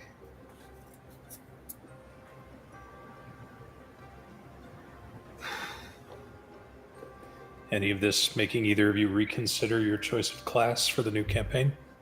No. No, I think I'm pretty set. Just because the what I've created, it just goes so well with being a cleric. I think. Possibly. Unless I get a new class. So I'm we have- excited to hear what you've made for this, Snash. You know nothing about my character? No, specifically why cleric fits. Oh. share. I'm Give us going a to be preview. a crock pot. Oh yeah. And I I'm don't know just what that gonna be means. dipping in and out of the crock pot depending on the situation. Snash and I have already latched onto and created a full joint backstory and characters for the next campaign. Nice. It's There are costume pieces already being worked on. so that they can die at level 1. Right. We're never gonna make it out of the opening And scene. roll a new character. Yeah, it's That's gonna gonna be be so sad. devastating. I have not commissioned art yet, so it's okay. It's okay. Have you made dice? No. Okay. That's okay, because dice can be repurposed. But like, if I started drawing something or like paid for a commission, I'd be like heartbroken if my character died before I got it done. All right, Scott, do you have ideas for what you want to do for the new campaign? I'm all over the place. So Nick and I were talking for a little bit. Something that's always sort of felt like was missing for me in D&D was a true summoner class, like a class that was really focused on bringing forth, creatures in battle that are focused for that situation and kind of having a little army of minions around you. There's a lot of homebrewed versions of that, but I kind of, we were looking through some of them. Some are not really play tested well, so it's a little difficult to know if they're over or underpowered. But I'm not really sure. I don't know. It sounds like the class you want to play is the DM. Is the DM? No, it's like it's a class, but you make it and you're like basically a DM where you're just creating, you're pulling these monsters out of the edges, and then they're suddenly on the battle. I've seen it was a cool homebrew one of like the Puppet Master class. Oh. We found a couple that looked pretty good. So I could actually send some of those along, so if you're interested. But as artificer. Yeah, as I'm looking at the new rule set, it might actually color me to go in a different direction. So, are you seeing something you like? I really like this idea of the unknowability of the wild magic sorcerer with a cool wild magic table. So for me, I would totally like that. And there's ways to amp up the instances in which the wild magic would actually fire. And I just love the chaos that would bring to any given battle, assuming that the chaos is mostly good, right? Because it gives a huge boon, because that wild magic table does not feel like a threat at all. No, there's not a lot of threatening stuff on there. Not like before. Not like, well, you're the center of a fireball. Good luck to you and all your allies. Have fun. Yeah. Would you be open to using a wild magic table that your fellow players create? Of course. Yeah. Like, we could all add like 3 or 4 things, and then Nick could cherry pick from that. Yes, indeed. I don't know if you've noticed, but Rafyn now has some connection to a wild magic table. It actually fired off in the last. I was wondering about that. Yeah. Is it because he's using one hand and a rod to cast his spells? Is it because you're like disconnected from your original oath, or? No, it's a little surprise for later. But Nick put a really cool mechanic into Foundry and into the Rafyn character that now introduces wild magic completely unpredictably using the standard table, except that the two of us kind of modified some of the things on that wild magic table. So it's already like a little homebrewed, really very slick. So it's been fun. And it fired off in the last battle, that last fight. And it was like the perfect wild magic effect. It was a lightning bolt that killed like 2 of the guys that we couldn't even see. Yeah. Like, it was super helpful. Like, otherwise we were going to have to either drop that Hunger of Hadar or go through it to try to get to those guys. And Nick's like, nope, you can hit them. They're within range. Great. We'll do that. Is Gobblefunk your god now? Is that right? I'm like, magic? Oh my God. Can we have hints about what this is? Not yet. Oh. Is Rafyn It's a lot of fun, though. Nick has been my favorite DM of all time. I will say that, and hopefully, and it's not just because he will probably watch this, but he has put so much creativity in this, and this and the new campaign. Like, yes. I love his whole notion that we'll do a little mini game that will allow us to kind of introduce new things into that world. Should we tell Stream about our mini game? Yeah, I don't know. Do you think Nick is protective of that at the moment?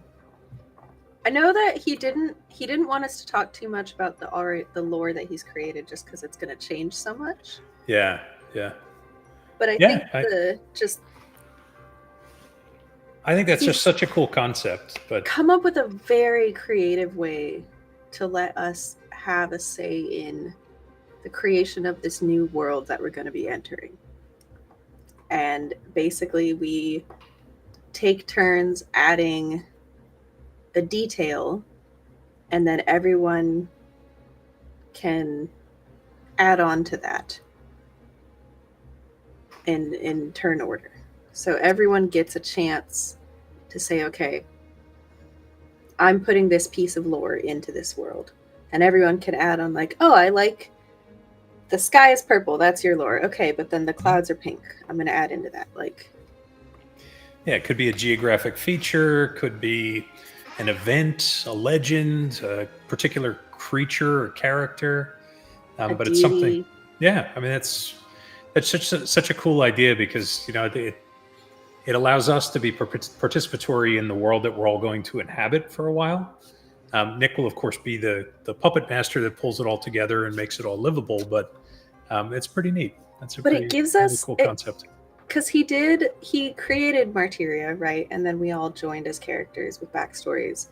And what we did with our backstories shaped some of the creation or like details of the world. But I love that this gives us a way to make it interactive so that it's not just all of us privately creating our backstories. We can, oh, I really like that idea that you have. I want to build on that. And it's much more interactive. I think it says something too about our group because it's not, I don't think anyone in our group just shows up to the game and it's like, all right, I'm here to play, let's go. We're all like, but what if,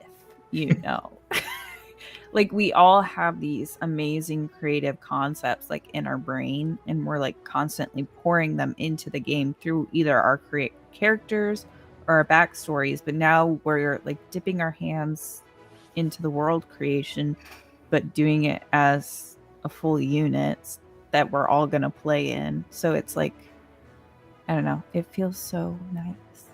And it, even before, because we haven't done this minigame yet, we haven't added anything to the lore yet, but we have because he sent us a base document and then we got to give thoughts and feedback and he took changes and made new versions of stuff. So we're already on version like 4.5 of this base document for the world lore. I felt a little bad for him. We were just like, what if we do this? It was all at the same time. It was a lot of fun, though. He asked for feedback, and we all just jumped in with feedback, so many ideas. He's a glutton for punishment. Is there another class you guys want to dive into? Wizard's almost identical. There's very, very little that's changed about Wizard. Yeah. I looked through Wizard. Wizard's like long-standing has always been my favorite class. I don't know why. It's just one of these things I started. My very first character was a wizard. I tend to gravitate back toward wizards, but I haven't played one in a while. I was tempted in this campaign, but there really has been nothing really changed about the wizard. There's now a defined table for spell advancement for new spell slots like all the other classes, but really nothing else has changed. I think they made it a little bit easier to acquire new spells. It's like cheaper now. That's always the bane of the wizard, right? Is getting new spells and getting the gold so that you can actually scribe them and all that. It's like that's the limiting factor. But not much else has changed. Bard's gotten some interesting little updates. Oh, let's look at Bards. Trying to pull them both up at the same time. It would be so much easier if they lined up with everything. But when you compare the books side by side and you're trying to find the nitty gritty in the 2014 compared to the 2024, it's like 20 scrolls down in 6 different paragraphs. So Bardic Inspiration has a longer timeline on the die, and you can use it after knowing you failed a roll rather than using it before knowing you failed and wasting it. Okay. Expertise went down to level 2. Okay, so spells are pretty much the same for bards. Looks like it. College of Dance subclass. I mean, you start.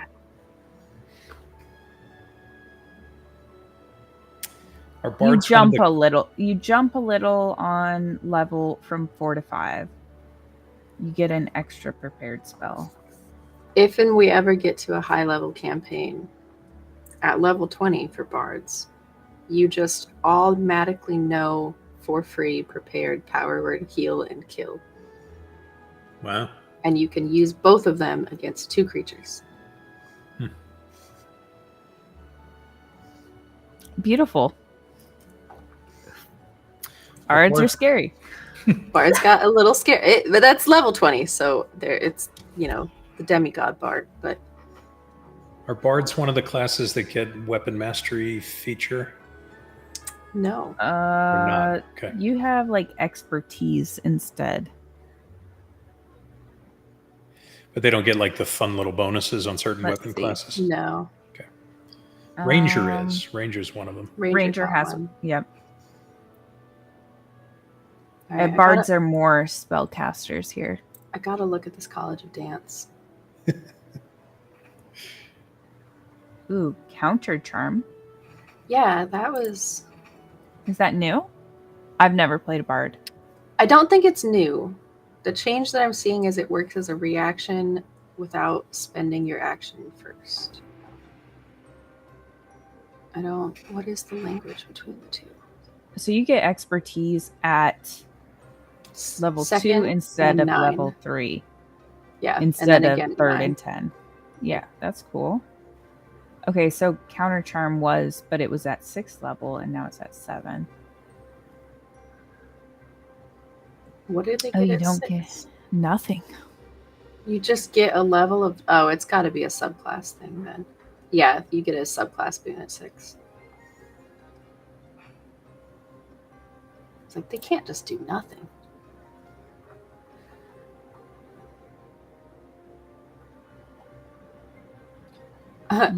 You get superior inspiration at 18 instead of 20. They changed inspiration is now called heroic inspiration, by the way. Is it really? It is. Is there Wait. an opposing thing to that? Demonic inspiration. An anti-inspiration? Where instead I don't know.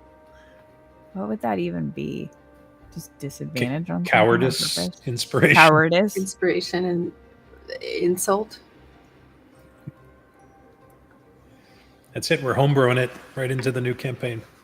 Yep. What were you looking at? College of Dance? There's a College of Dance subclass There is. now. That's the first one. That's the first one listed I'm so excited. with dazzling footwork.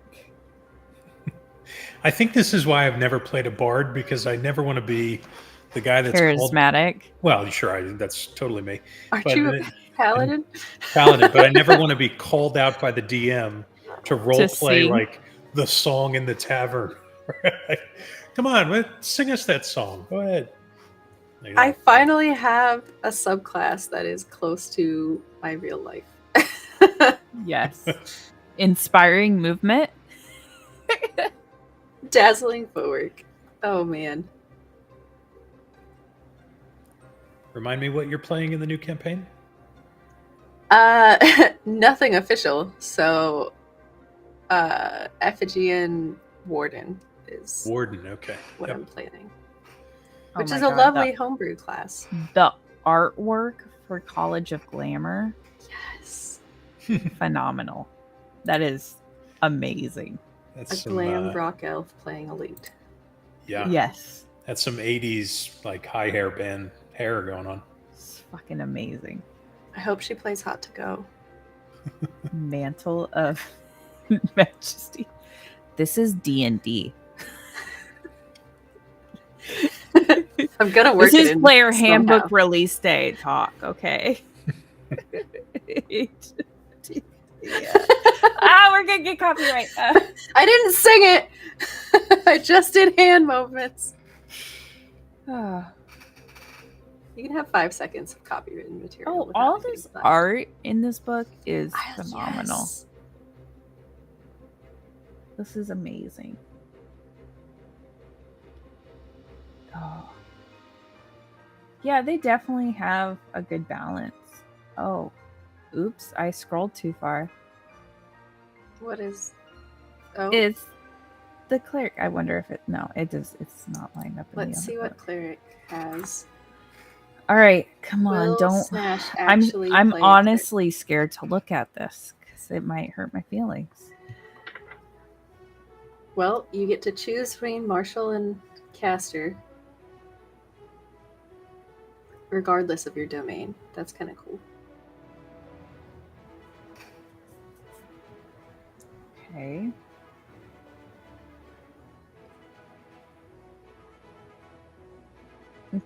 Four channel divinities per rest. They bump the known spells, which is cool. I think so. Correct me if I'm wrong. Are they taking away like spells that you would know based on a race and just throwing extra spells into don't know. spellcasters? Let's go check, because Tiefling would be the easiest one to find that out.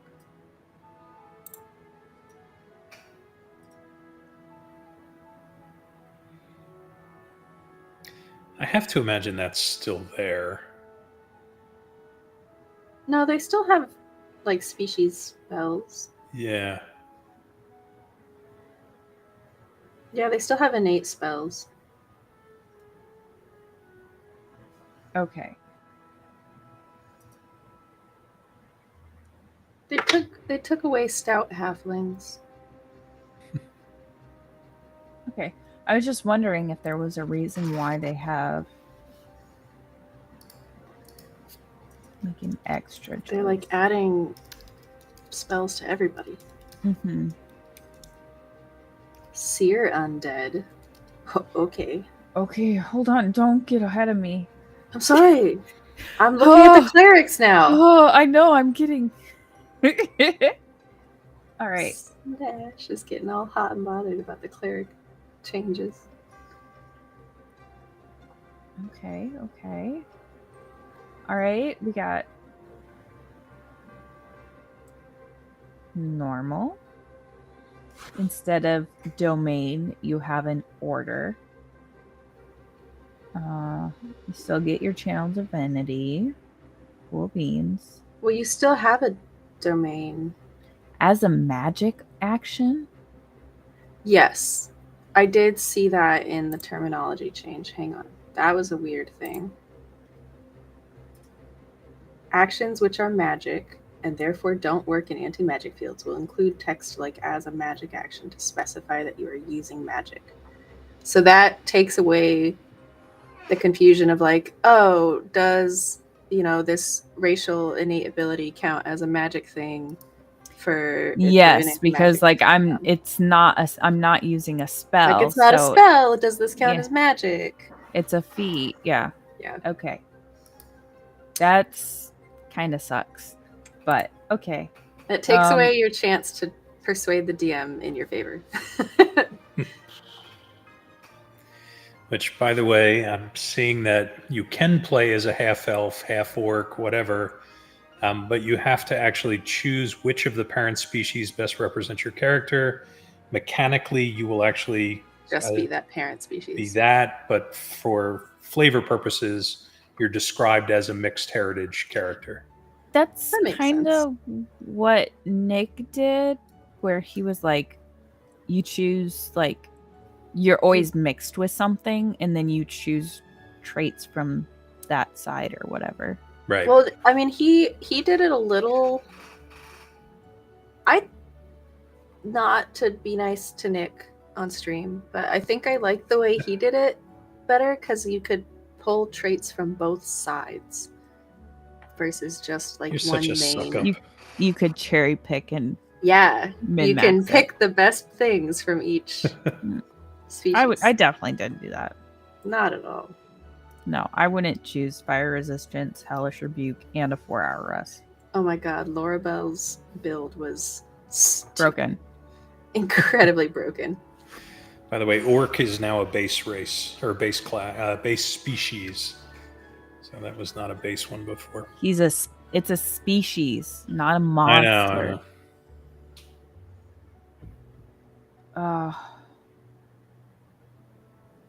Cure wounds and healing Seer word got undead. bonuses. They do more. So You can Seer Undead actually- is just changing Destroy Undead? You inflict wisdom modifier damage to undead that fail their save against turn undead. So yeah, it's a shift. This replaces Destroy Undead, but it's a simpler version. Because it's not like based on CR level. Cool. Do they still have Grave Domain? No. Well, Grave Domain wasn't in the player's handbook That's fair. last time around. All right, let's see. Trickery. I think what's going to hurt is having to wait for everything to be switched over. Yeah, because some with the way that they've like a lot of these subclasses are getting nice buffs. But you know, like waiting for something to get updated. Yeah, because you're gonna be kind of lagging behind. It's not gonna have that things buff that has been just got translated. released like last year, you know, or anything like that. It's like, Anything oh man, from Tasha's. but there's going to be like a waiting list unless they do like a push update of everything. Which realistically they probably won't because they're gonna want to. How cool would it be though if they just released a book for every class? Like just a full source book for like Warlock, one for Cleric, one for Yes, with all the Ranger. subclasses that they've ever published, all updated to the new rules. That would be insane. I like the idea of being able to read that, but it feels like a microtransaction too much. Yeah. Yeah. Having to get a separate thing for each class. Well, you can buy them all as a collection for $395. But I mean, that's basically what you're doing anyways, right? Because you're Which just is why I you're don't picking buy any you're of the picking up books. one book for one subclass. Well, you can buy the subclasses individually if you want. They're like a buck. No comment. I'm gonna be nice on stream. Is there any other classes? Chat, is there any classes you want to talk about? Chat's really quiet. What do you think about the new rule book there, Brian? See you in YouTube chat. Oh, we haven't done druids yet. Man, So they changed wild shape with druids. Now Oh. you don't get, I think, and this is, don't quote me on this, but I don't think you get the full hit points of whatever you're shaping into. Now I think it's based on your current hit points plus some bonus. So it's not like you basically get 2 hit point pools like you did before. There we are. But take a look at wild shape, yeah. I'm not seeing the hit point change. It's a bonus action for everybody. You can wild shape without returning to your original form. I thought I saw a whole video on somebody complaining about how they basically made wild shape less interesting now. Druids are limited to just 4 known forms. You can change one on a long rest. Well, that forms- makes sense. Yeah. Instead of just any animal you've seen. Yeah, yeah. Forms are limited to CR 1/4, and there's no fly speed. But burrow and swim speeds are not restricted. I think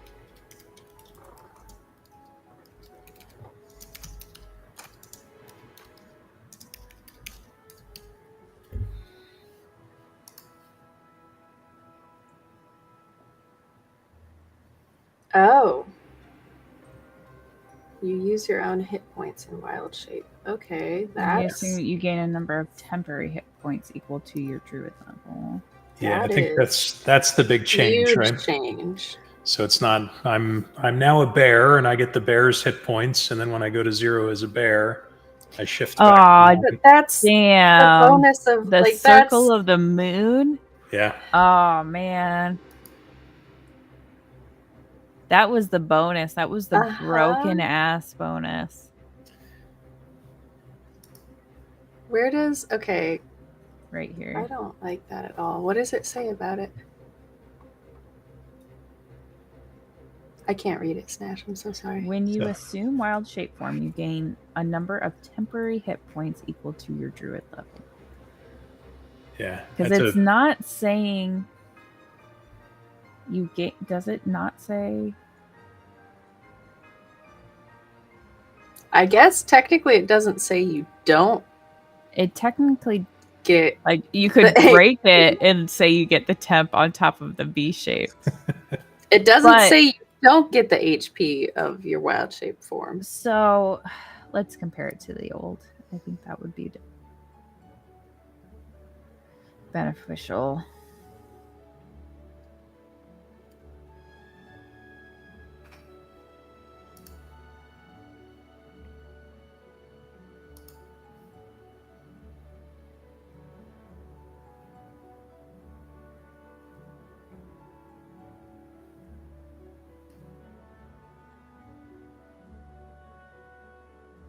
So, but you retain your creature type hit points, hit dice, intelligence. So you retain your hit points now. So it's whatever you are. Yeah, so if you had 40 hit points, then I think you're now 40 plus this additional temporary, right? But Yeah, you're not. whatever level you are. Yeah, but you don't get the creature Great. stat block hit points. You don't get their hit points now. Right. So you get 40 Yep. plus 8, right? Or whatever druid level you are. Yeah. So that's And then totally Circle of the nerfed. Moon gets like a higher amount. So they still push that as the wild shape class. But Well, you only get, unless it says something different from Circle of this the is Moon, but Circle of the Moon is saying you get you 3 times as much temp HP. okay, so you get 3 times your druid level. Yeah. That's Is what I'm saying. still not that. Is it? It's not. huge Not It's what it not was. like that Druid? 52 HP No, nerf buff that you could get in. Oh my that God. that kind of sucks for any druid mains. Wow. Yeah, that does suck. Damn. I mean, it's a nerf, but that was kind of overpowered to begin with. So it really just kind of feels like a correction more than a nerf. Overpowered, but like very limiting in the way it felt like. Okay, well that's you're gonna Well- change into a thing. You automatically get a familiar as a druid now. At level 2, you get a wild companion. Wait, what? So I guess that kind of balances it out a little bit. Okay.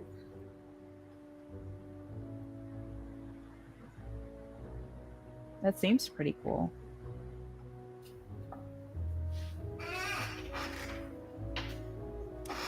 And you can use one of your wild shapes to cast it too if you don't have spell slots.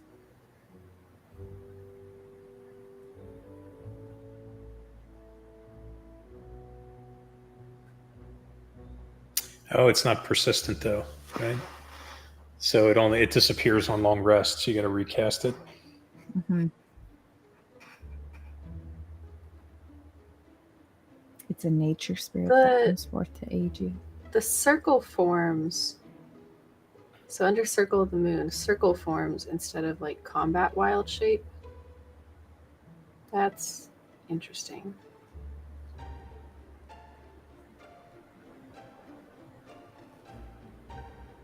Let's see.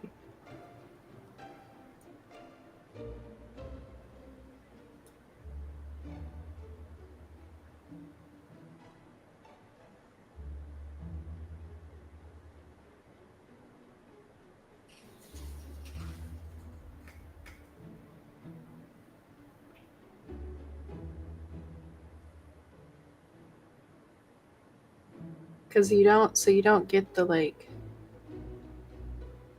HP equal to the new creature or whatever. But Yeah. I'm seeing the AC Yeah. is 13 plus wisdom rather than the beast's AC. And your temp HP is 3 times your druid level. So you do get an AC boost because not a lot of them have better than 13.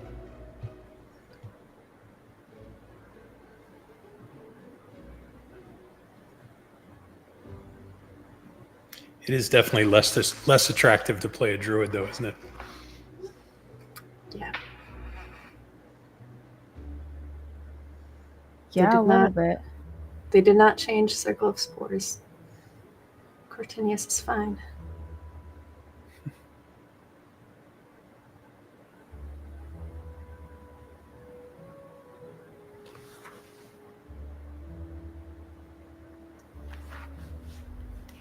Yeah.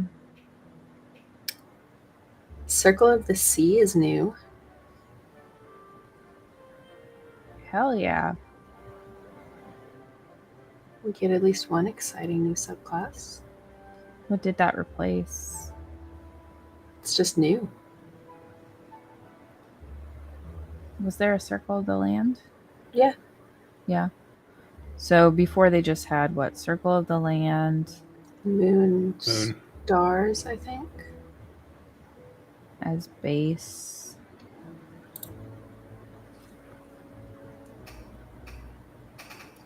Circle of the Land, Circle of the Moon were the only 2 base circles. So stars got added in as a base. Yeah. Because that was maybe a Tasha's one. This is pretty cool though. Ooh, Stormborn, you gain fly speed equal to your speed.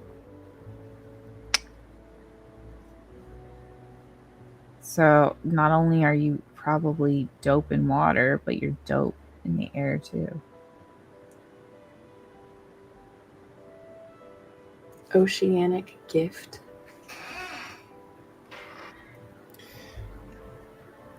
I have not had a lot of campaigns where you're around all that much water. Like, it's normally cities, towns, dungeons. Like, Yeah, I played a water genasi because we were in Cholt, and I was like, "Oh yeah, there's we're gonna be traveling by river all the time." I swam like once that Yeah. entire fucking campaign to use my water breathing. I was like, "This sucks ass." The water is not safe in Chilt. No, it's not. And I only went swimming once in a dungeon. Yeah. Yeah. I always get excited. So I'm playing Rafyn's a reborn. So, he doesn't have to eat, 4 hours for long rests, and he also doesn't have to breathe. I go, that's cool. So for around any water, no problem. We have not seen a puddle in this campaign. There's been like nothing. Well, there was Well, a I little bit of haven't. water We down did there. before you. Yeah, I haven't seen anything. We went down a river. Oh yeah, we were down in the sewers. No, the corpse boat. Oh, we went in the corpse boat too. We But took we a were whole also paddling in sailing the trip. sewers against Yeah. a nice little. Alligator thing. Yeah. Yeah, we all died on a corpse boat on a river outside of the city. Nice. I just got buried under rocks. That was it. No water. Did anything change for sorcerer? No, the wild magic table, as I said. But That's it. I don't know what else has changed. I honed in on that, and I'm like, oh, that is so much nicer than the current table. I love this artwork. So cool, That's amazing. isn't it? Sorry, stream. Because she has a mask. Look at the PBH. PBH. PHB. PHB. Yeah. The PBH.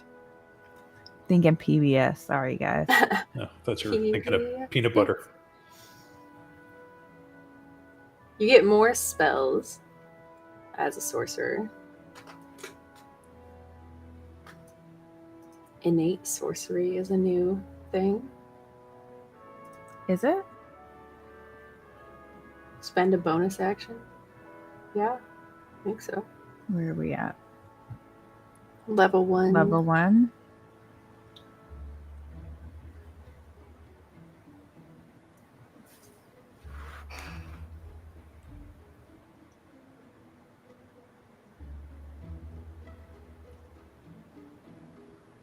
Imagine if they got rid of sorcery points. There's meta magic options that seem fun.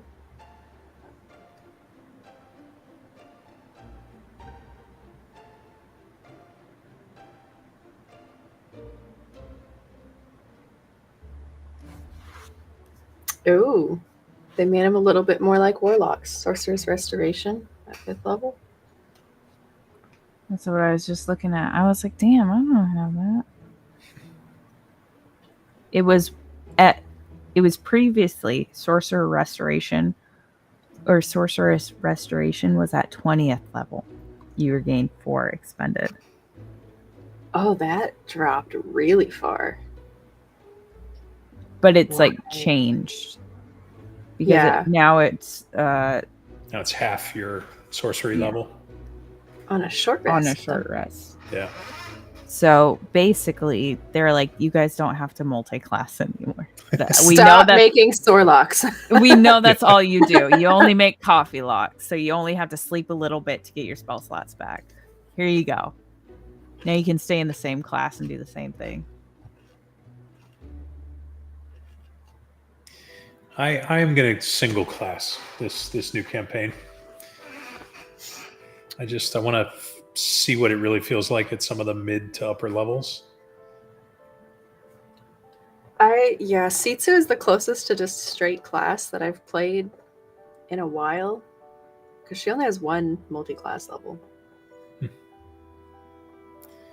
I am 6 and 5 right now. 6 paladin, 5 sorcerer. I think 10. Seeking spell is new. 1 grave cleric. Just to try and keep you idiots alive. Seeking spell is a new meta magic. Oh, that's, yeah. If you make an attack roll for a spell and miss, you can spend 1 sorcery point to re-roll the d20, and you must use the new roll. Basically, it's a luck. You can use it even if you've already used other meta magics during this casting. I'm not seeing that it's new. It might have been like a Tasha's edition. It must have been, because it's not in. Because this is saying like it reduced the cost from 2 to 1. It's not in the core. The OG core.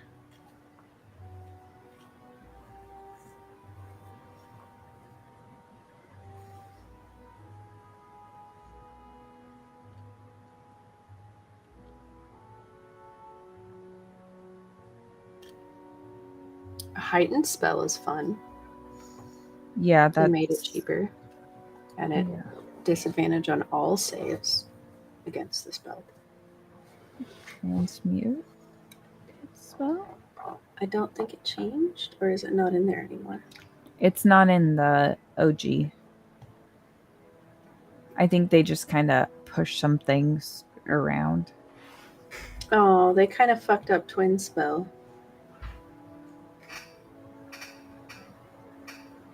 It only works with spells that add more targets when cast at a higher level.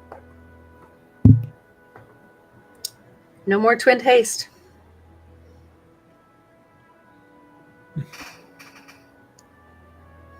Yep. Oh.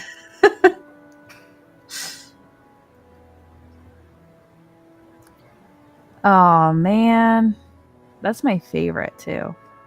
That's when I'm just like, I'm going to blow my load on this. Let them go at it. Just going to make everyone else really fast. I'm going to use one of my biggest spell slots, and I'm going to use like the majority of my sorcery points, and I'm going to twin this out just right at the start of combat so that they can just slam. Woe does that and then hides in a corner somewhere. Basically. Sometimes I like to just buff people. That's fun. There are some new spells, but couldn't tell you which ones. I like that Yeah. they put Aberrant in. Aberrant is in the core. Is in the core. clockwork sorcery. Yeah, so they basically put the Tasha ones in, right? I think so. Those are the Tasha ones. Because they're in the same book. Draconic was the OG, and so was Wild Magic.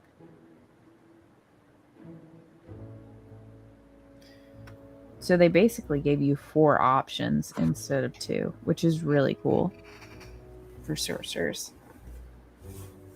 I don't know. I don't see them being like hurt or like super better. Wild Magic definitely got a buff. Wild Yeah. magic became a much less risky option. Yeah. And I like it when it's more risky though. I Right? like it when it's Yeah. like high stakes for Yeah. like really great shit to happen, and also really terrible shit could happen. That's when it's so much better. I play a homebrewed version of a wild magic warlock in my Sunday campaign, and the table that we came up with has some real shitty things on it. So it's definitely like there's some real shitty things on the existing table, like the fresh out of the book. yeah. I actually have an Excel sheet that ranks them as either super shitty, super good, and everything in between. Just average. Yeah. And it averages like a little bit north of good. You know, it's like average wise, but the new table is way above that. So did they changed spells too, didn't they? That's what They I was did. just gonna. There's some new, there's a lot of modifications to old spells. There's new spells? Yeah, there's only a couple for each class, but supposedly there's new spells in there. New spells. Arcane Vigor, bonus action healing for sorcerers and wizards. So this is my wild magic ranking table.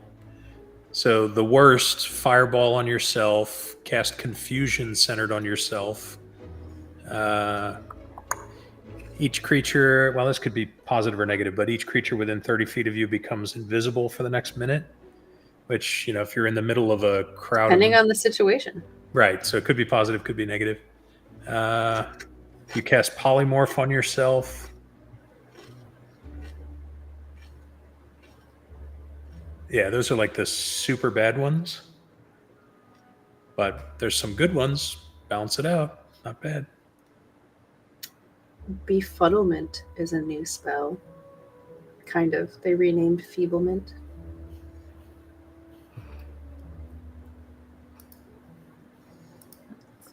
Intelligence save where the target can't cast spells or use the magic action for 30 days. That's rough. For 30 days? Yeah. Oh, it's an 8th level spell. Okay, I was like, holy Still. shit.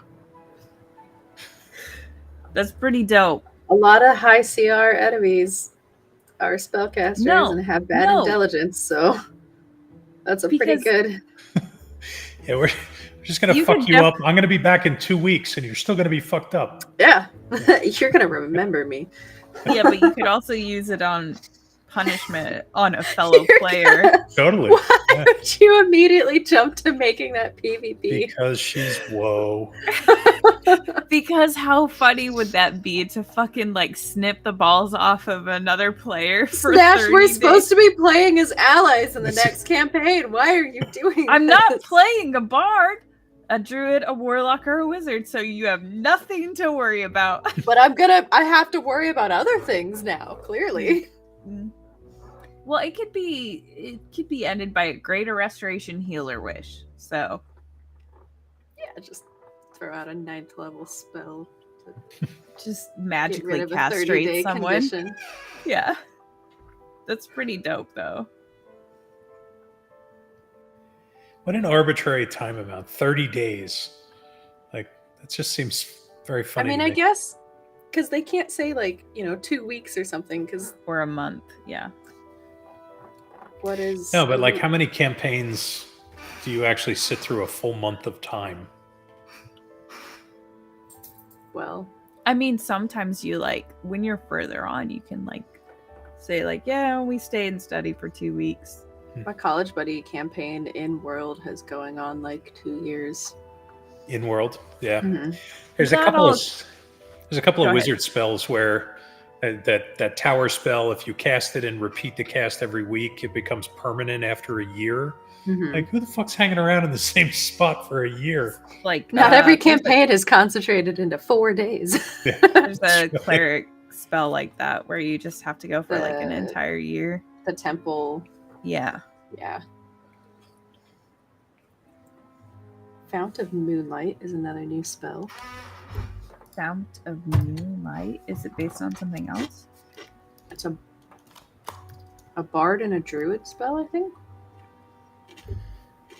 It's called Galder's Tower, by the way. Like, that's the name I couldn't remember. It did indeed sound like Baldur. Yeah.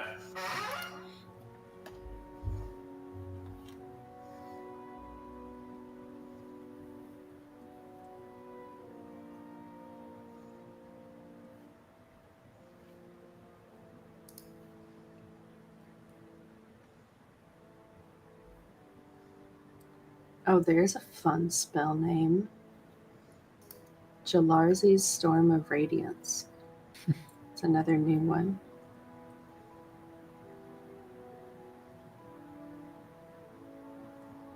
Is it Fount of Moonlight? Mm-hmm. That's what I'm seeing. You have resistance to radiant damage, and you emit in 20-foot radius bright light, and then for another 20, dim light. So you're a fucking moon. You turn yourself into the moon. It's a bard spell, so you know what everyone's going to use that for? Turn around, pull my pants down. I cast Moonlight. Use it as like immediately. you're like on a stage performance check. Like, yes, Moonlight. put it on yourself. Done. Can you? What was the next one? The next new one? Jalarzi's Storm of Radiance. Ooh.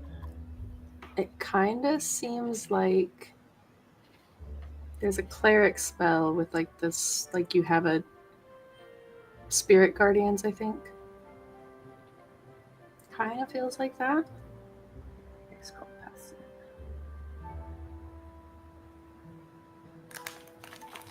G or J? J. I'm very possibly saying it wrong as well.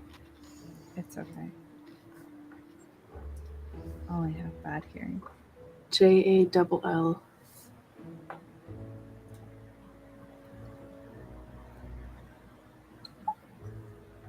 There it is. Ooh, and it has a picture. Ooh. The Warlock Jalarzi. See, I feel like I don't know enough about D&D old, lore. like Sword Coast lore.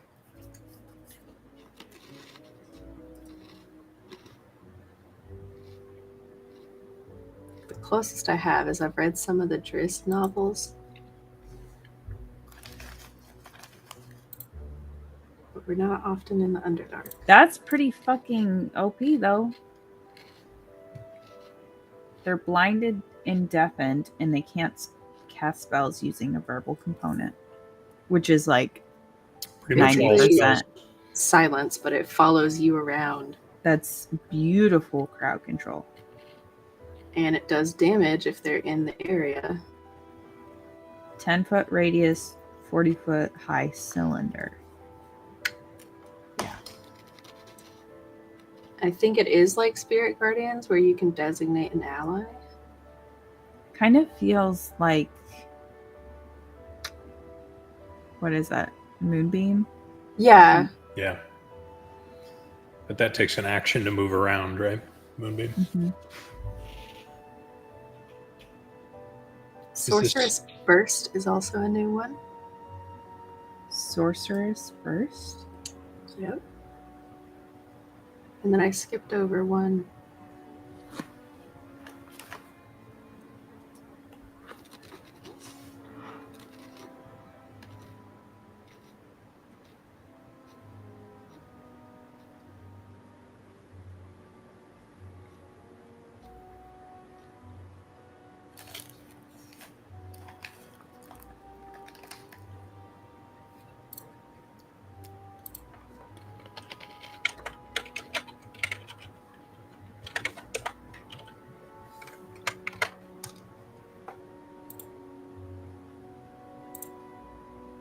action, 120 feet.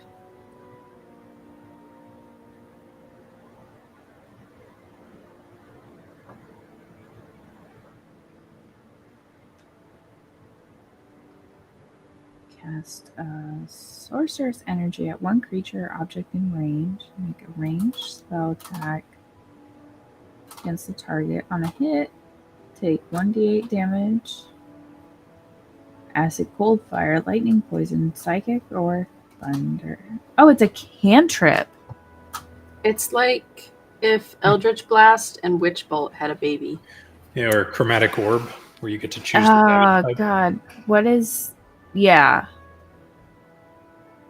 Yeah. But Like a on a nerf hit, chromatic orb. target takes 1d6 damage. If you roll a 6, you can roll another d6 and add it to the damage. If you roll an It's a pretty 8 nice on a cantrip. d8... Oh, if you roll an 8 on a d8, you can roll another d8 to add it to the damage. When you cast a spell, the maximum number of these d8s you can add to the spell's damage equals your spell casting ability modifier. So if you had some lucky rolls, you could rack up some You damage. could, on a cantrip. Yeah. But you could also roll a 1 on your 1d8 and you're doing a point of damage. Yeah. Yeah. But that would be incredibly handy if you find out what like vulnerabilities Yeah. they have. If you study Because ahead of you time. can just change. Yeah. Every Because you time know how like cast. when you build your book and you're like, okay, I need to have a variety of damage types. Yep. That's why I always like chromatic orb on a wizard. Well, because Then you can can- use that with like an empowering blast, you Yep. know? That's nice. That's single target, right? That's not a Yeah, it's an area one- effect. Yeah. Yeah. It's a 120 though.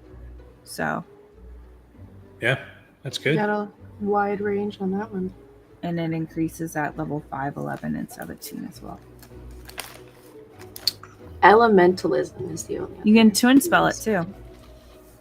Can't you? Or I is think this a so twin spell? because it's one target. One target, yeah.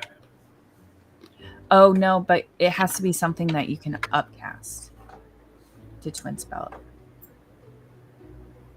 That was the new requirement. That's the on new twins. rule for twin. Is it? Yeah. It has to be a spell that you can cast at a higher level to select multiple targets. That's very limiting for twin spell now. Was it? Mhm. Hmm. That's why That was sucked. not the upcast path for that spell. It So was like you get can't- additional rolls. You can't twin spell Eldritch Blast anymore. No.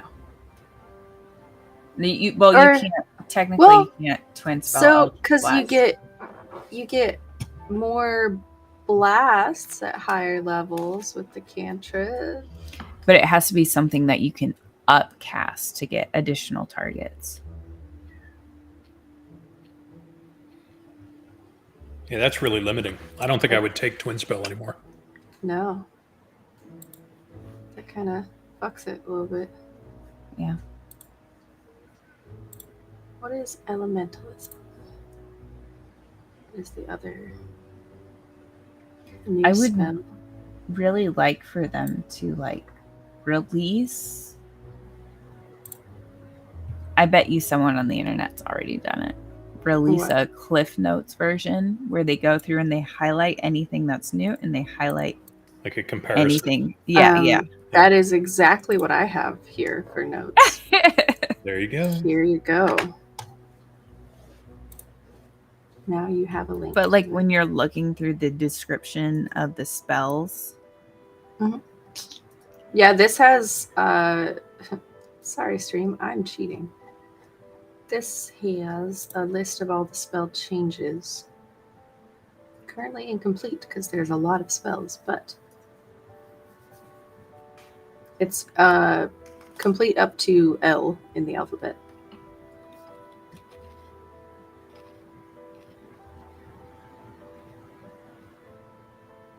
wow, this is cool.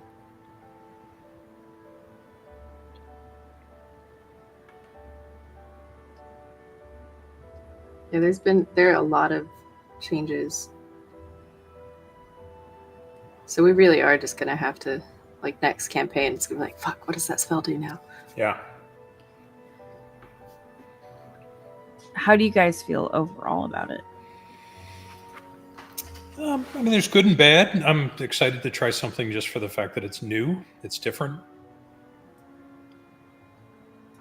I think it makes the game easier to pick up and get into as a new player, which I think is a good thing. I do like character creation better in this. I like the whole notion of, the crafting, the kind of the background specializations that actually impact your character going forward. Like, that's pretty neat.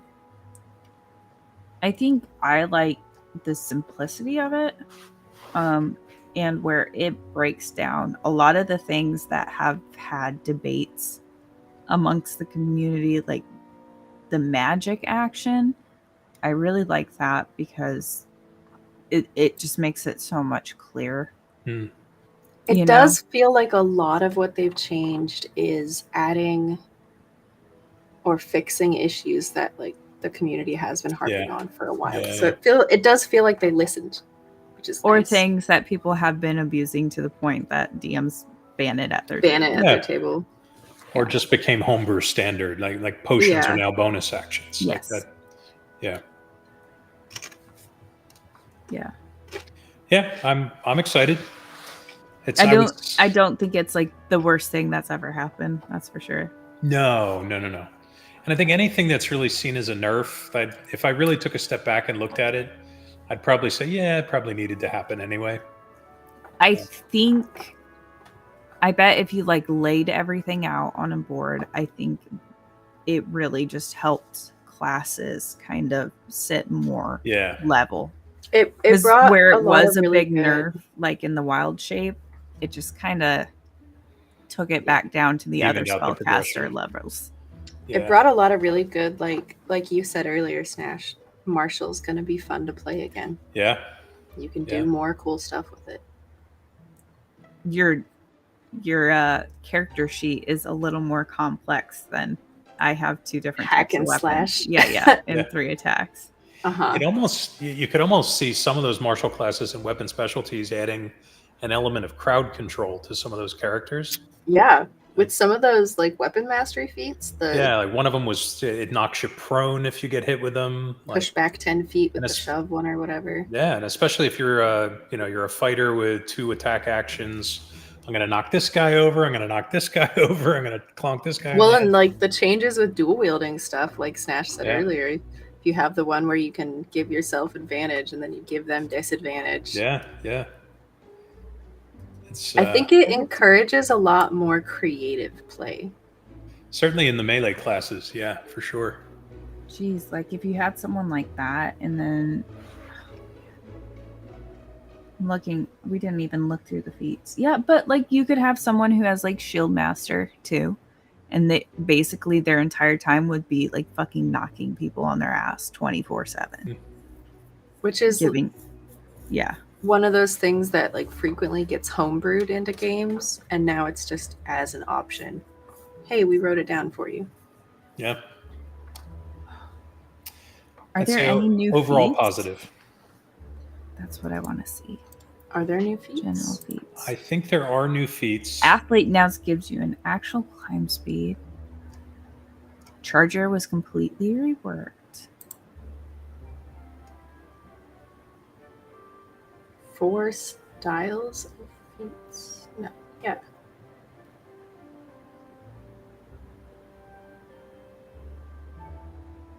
There's a crafter feat now. Let's look at it, because that's cool. Oh, healer changed to use their own hit die instead of you healing them. Oh, crafter, you gain proficiency with 3 artisan's tools.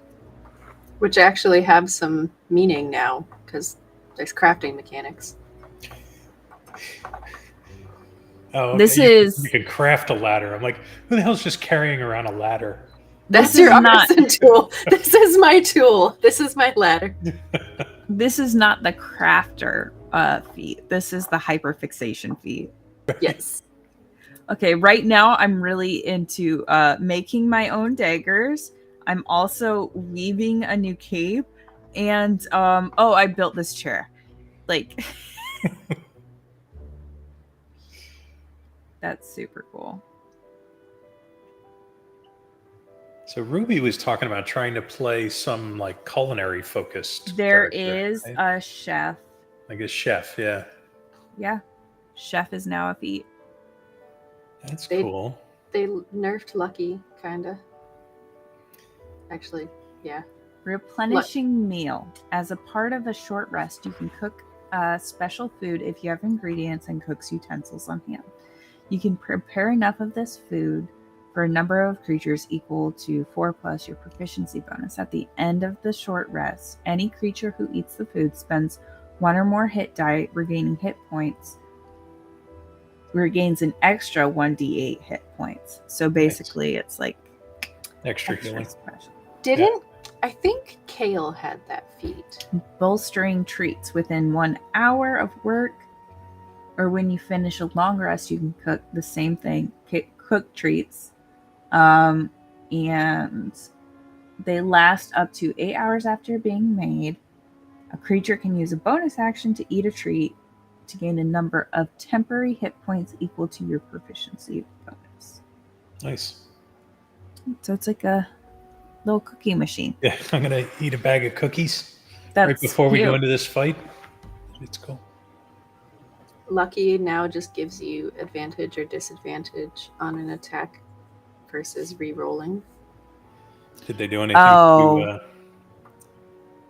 Is that after you roll? I don't know. Here, let me look at Lucky. did they touch silvery barbs? Ooh. I don't know. I didn't look at the spell. I don't have the spells pulled up right now.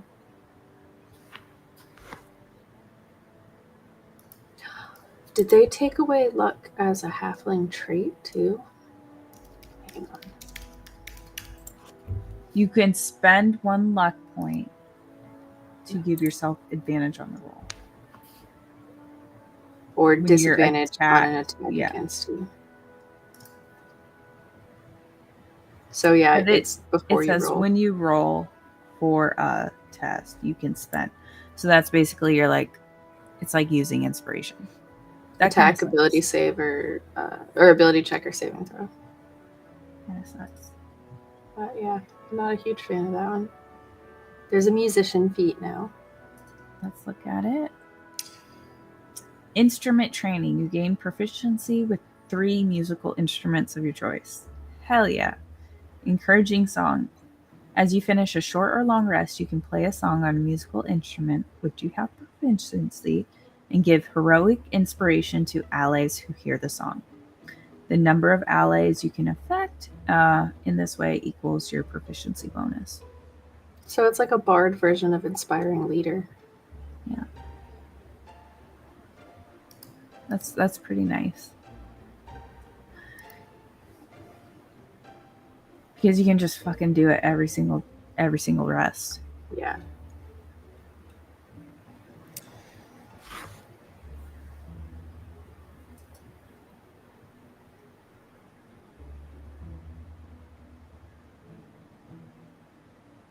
Oh, Shield Master, you no longer, it's not a bonus action to bash them with your shield anymore. That's huge.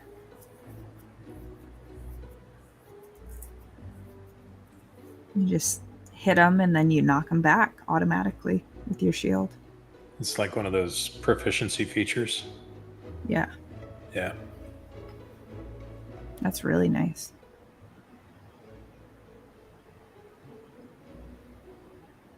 Is that optional though? Or, so if you expended all of your movement to get up to a foe, hit them with your shield and then they knock back, you would have to move further to actually then do a second attack. It knocks them prone. Oh, no, not the prone. But there's another one that actually does push them back, right? with the weapon Yeah. feat. Yeah. I don't know. I assume those are optional. I would think so. I mean, it's optional. The knockback is optional. So for... on Shield Master, you can either knock them down or cause it to knock them prone. Your choice. What's the other one that knocks somebody, actually moves them 5 feet back? That's the push yeah. on a weapon property. Yeah. Like, I wonder if that's something you can choose to do or not do. I imagine those are optional. I would almost hope so. Or, well, I guess maybe, the weapon switching now has changed too. So maybe it's, if you don't want to push the guy off the cliff, you have to switch to a weapon that doesn't automatically push. I guess. I don't know. I don't know either. Man, I would hope Weapon mastery. Oh, that's gross. What? So with Weapon Master, you can just swap out whatever weapon you want mastery in on every long rest. But the mastery gives you access to that second property. It allows you to use the mastery property of the weapon. But is that property optional is what we're wondering. Yeah, like if you had like if it automatically does? Right. Because one of them is like it moves someone 10 feet away from you. Do you have to use that? Like, it's optional for Eldritch Blast, right? If you take the pushback. Yeah. Yeah, you can choose to push them or not. So does it say? It just says with cleave, it says you can make a melee. Yeah, but push doesn't, right? If you hit a creature with this weapon, you can push the creature. Okay, good. So that's just like kind of like it's like the grasping blast or repelling blast. Yeah, I can choose to shove them back. And it's actually 10 feet. It's not even 5 feet.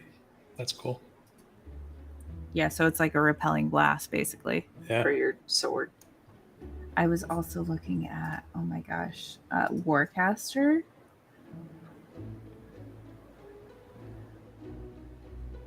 What did they do to Warcaster? You can... What was it? I don't think that's changed. The feat itself hasn't changed, but now that you can take opportunity attacks against any creature, you can use it to cast friendly spells on your allies. So as a reaction. Yeah. That's weird. So if one of my friends left my space, you could reaction... I don't know what a reaction healing spell is, but... Like healing word. Yeah.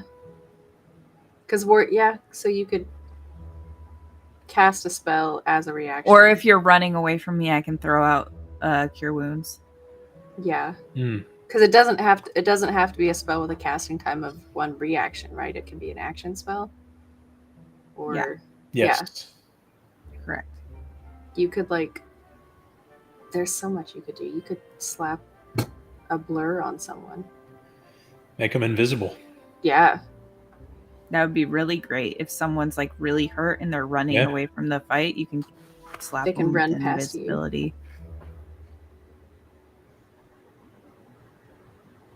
Maybe your crockpot should take Warcaster. Well, Warcaster is just a given. Also, that advantage on Constitution saving throws for concentration checks. With lack of her name, I'm just gonna call her a crockpot for now. Crockpot. I think you've named her. That might work its way in. No. She is definitely not like, oh God. Just as a nickname. Crockpot? Yeah. Yep. Oh man, that's good. This is so cool. Well, I think there's a lot to process from this book. I think we've gotten some really good ideas for your next campaign too. Totally. Classes we maybe wouldn't have considered. It is definitely making me rethink what I want to play for the next campaign. It's enticing you. Yeah, and actually trying some of these melee classes might be where I head. I think some of it, quite honestly, I'd want to know what everybody else is playing to sort of balance the party a bit. So it's always nice to have a little bit of a balance there.